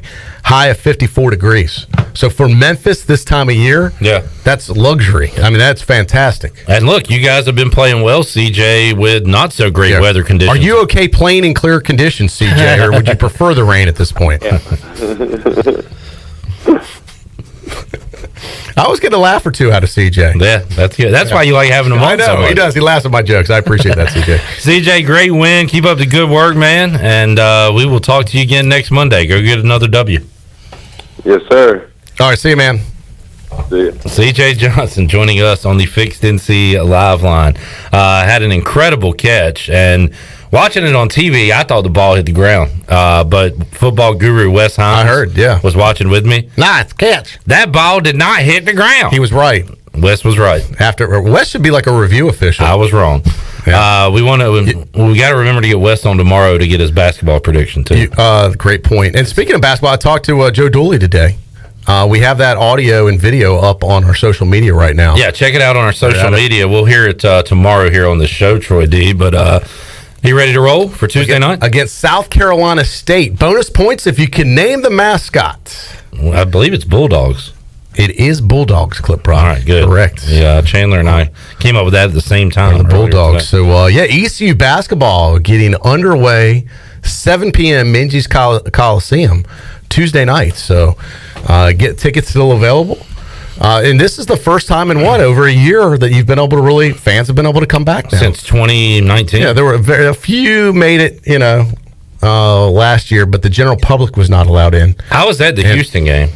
Yeah, there were a few fans and a few media were allowed. I wasn't really, but I'm just going to tell people that because there was. I thought there were some people. There was a few in there. Yeah, I was supposed to go to that game. I had a conflict with my sons. Wasn't able to make it, and of course, that's the famous one of the famous games of ECU basketball ECU's history. best win ever that nobody could celebrate. Now, that would have been a storm the court situation if this was normal times last year. Correct. And you beat Houston. That was definitely the where were you? What were they ranked? Like number 5 or top 10? They were top 5. Top 5 in the fifth country. Yeah. And it was one of the that's definitely one of those where were you when this happened game. And Yeah. well, a lot of I people, was hosting sports trivia at AJ McMurphy's. nobody can say that hardly anybody can say they were at the game.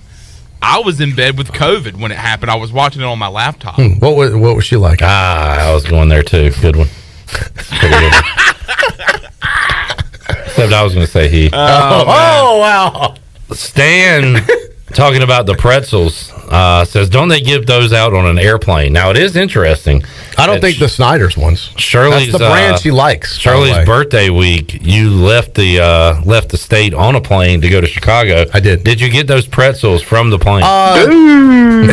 No, they don't give those type of pretzels anymure. Okay. And the bags are way smaller, by the way. They're like the bags you only get like 2 of them. Do they make a smaller bag than those bags? And those are that's like a party pack. There's multiple packs. You can eat one each day. But you actually, if you look, no, I didn't eat them all. I just have to wait till Wednesday for my next one. But it says convenient lunchbox size. Right, there you go. Don't want to load up. I don't want you bloated. How do I know if you have a gluten allergy or not? He is so thoughtful. He is. What a guy.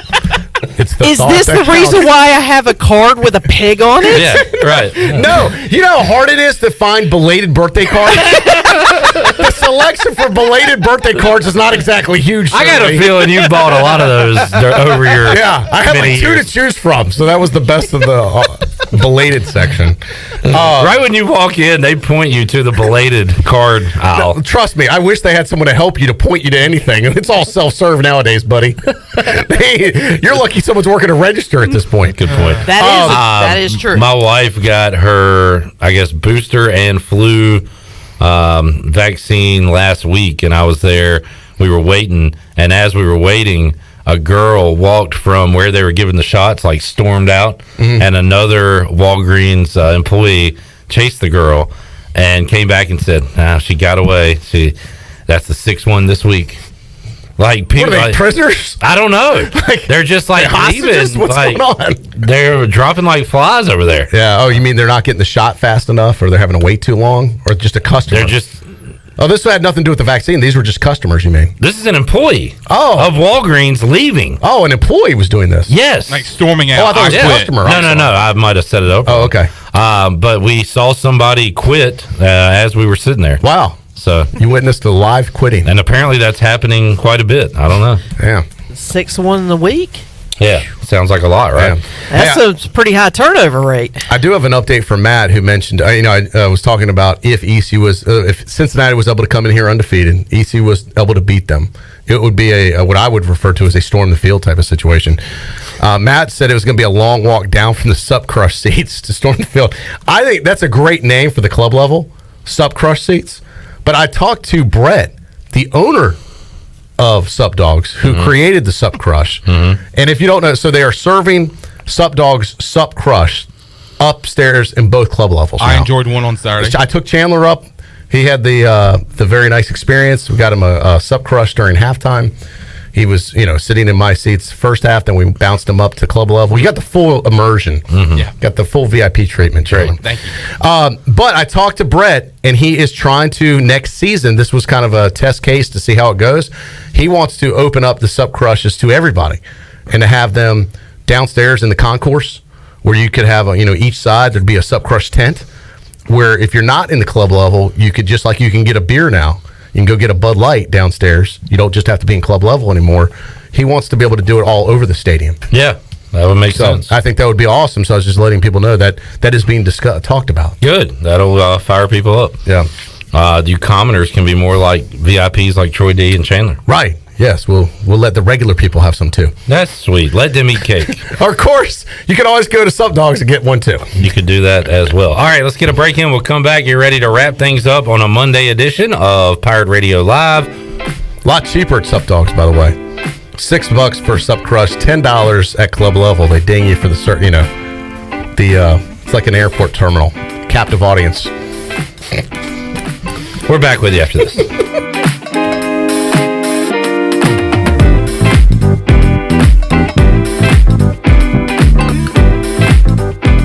Hey, Troy D here with my good friend Kelvin Rawls from Pest Tech. Kelvin, I just want to thank you and Chris and all the great folks at Pest Tech for such awesome service. You totally eliminated the mosquitoes in my backyard, plus the fire ant problem I was having in the yard. Hey, you're certainly welcome, Troy. I have heard the same thing from all of our customers through the year of COVID. With everyone being home, they want to enjoy the outside and being mosquito, fire ant, and pest free. Enjoy all your property from the kitchen to the curb. Visit pesttechofgreenville.com today for complete service. In sports, if you think joy only happens after you win, think again. Look at the world's most successful athletes like Serena Williams, Brooks Koepka, and Alex Morgan. They don't spend all their days grinding away. They take time to enjoy themselves, like getting together with friends over a Michelob Ultra, because they know that happiness is the key to winning, and that joy is the whole game, not just the end game. Michelob Ultra. 95 calories, 2.6 grams of carbs. It's only worth it if you enjoy it. Enjoy responsibly. AB Michelob Ultra Light Beer, St. Louis, Missouri. Hey Pirate Nation, Lindsey Gray here with Carolina Caliber. In 1960, my granddaddy started his firearm business right here in Eastern NC. Still family owned and operated, we have the area's largest selection for outdoor shooting sports and accessories and are one of the nation's top firearm dealers. At Carolina Caliber, we have everything you need from hunting, home defense, and personal protection, including a wide variety for ladies and youth. We buy, sell, and trade. It's a time-honored tradition. Visit us at Carolina Caliber on Fire Tower Road in Winterville. Sawyer's Fun Park is now open in Greenville. This state-of-the-art 40,000 square foot facility features a 2-story LED interactive laser tag, a one-of-a-kind 2-story ninja course, a ropes course with a 180-degree zip line, and it's only one of 5 in the country that are indoors. Multiple climbing walls, a super cool arcade with 40-plus games, and a brand new full-service cafe and bar for adults. Visit the brand new Sawyer's Fun Park, now open, located right behind ARU on Corey Road, Greenville. Ooh, look at all that Parmesan cheese on that papadilla. Our freshly folded flatbread filled with juicy meats and melted cheese now has a crunchy, toasty outside. Now that's what's poppin'. Order today at papajohns.com. Hey Pirate fans, order the new Parmesan Crusted Papadilla for only $7. The new Parmesan Crusted Papadilla is an MVP move for game day or any day. Place your order online at papajohns.com and sign up for Papa Rewards. Papa John's, the official pizza of the ECU Pirates. Hey Pirate Nation, this is Holt Nailers, and I couldn't do my job without my offensive line keeping me safe. Make sure your employees are safe by using ArcPoint Labs for your medical testing needs. From pre-employment testing to COVID test, ArcPoint Labs is there to serve Eastern North Carolina with accurate, reliable, confidential testing. Schedule an appointment at any of their 6 Eastern North Carolina locations or visiting them online at arcpointlabs.com. Go Pirates! UBE and PirateWear.com is excited to offer Pirate Nation the largest selection of new ECU merchandise and tailgate supplies ever. UBE has the best prices in town, so that makes UBE your one-stop shop for all things ECU. UBE does daily restocks of Champion, Adidas, and Under Armour. Don't forget to bring your young Pirates in to plunder the Crow's Nest, which is the only kids store dedicated to ECU. Plenty of free parking uptown in Greenville. Visit them at PirateWear.com. Go Pirates! Ahoy, mateys! It's Captain Jack Spare of R&R Tire Express. We're here to serve our pirate community by offering easy payments for easy ownership. For you landlubbers, R&R will install a new set of tires for just $20. $50 installs new custom wheels and tires. To learn more about R&R, stop by 3920 US 264 or rnrtires.com. This is ECU Assistant Football Coach Roy Tesh, and you're listening to Pirate Radio, the voice of the Pirate Nation.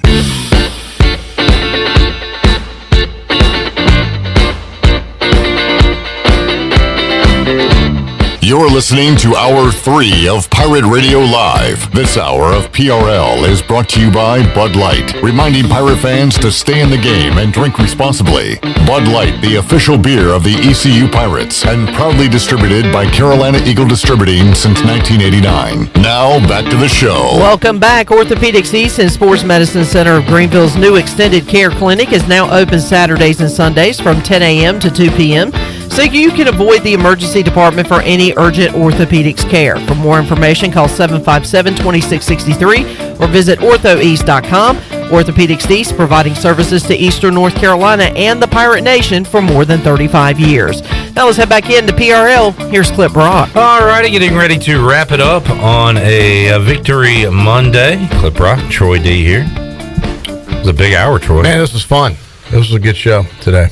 The whole show. I'm glad. About the whole 3 hours. I'm glad we didn't lose this hour. That would have been a shame. No, I know, right? Thank goodness the time changed Sunday morning. This would have been a really hot mess if it went from 6 o'clock to 5 o'clock. We'd be in a hot mess. By the way, Redbeard wanted to know. Oh, Redbeard, mind your own business. He said, I hope you didn't blow the Pirate Radio budget on the pretzels. Yeah, I saw. By the way, spoiler alert, I talked to Redbeard this weekend. Doesn't look like he has a red beard. Oh. Yeah. Is he a phony? I'm not going to say that. Just saying I don't think he has a red beard. But I do like the name Redbeard. Who knew a guy who sits online and criticizes everything is a phony? He's not. I didn't call him that.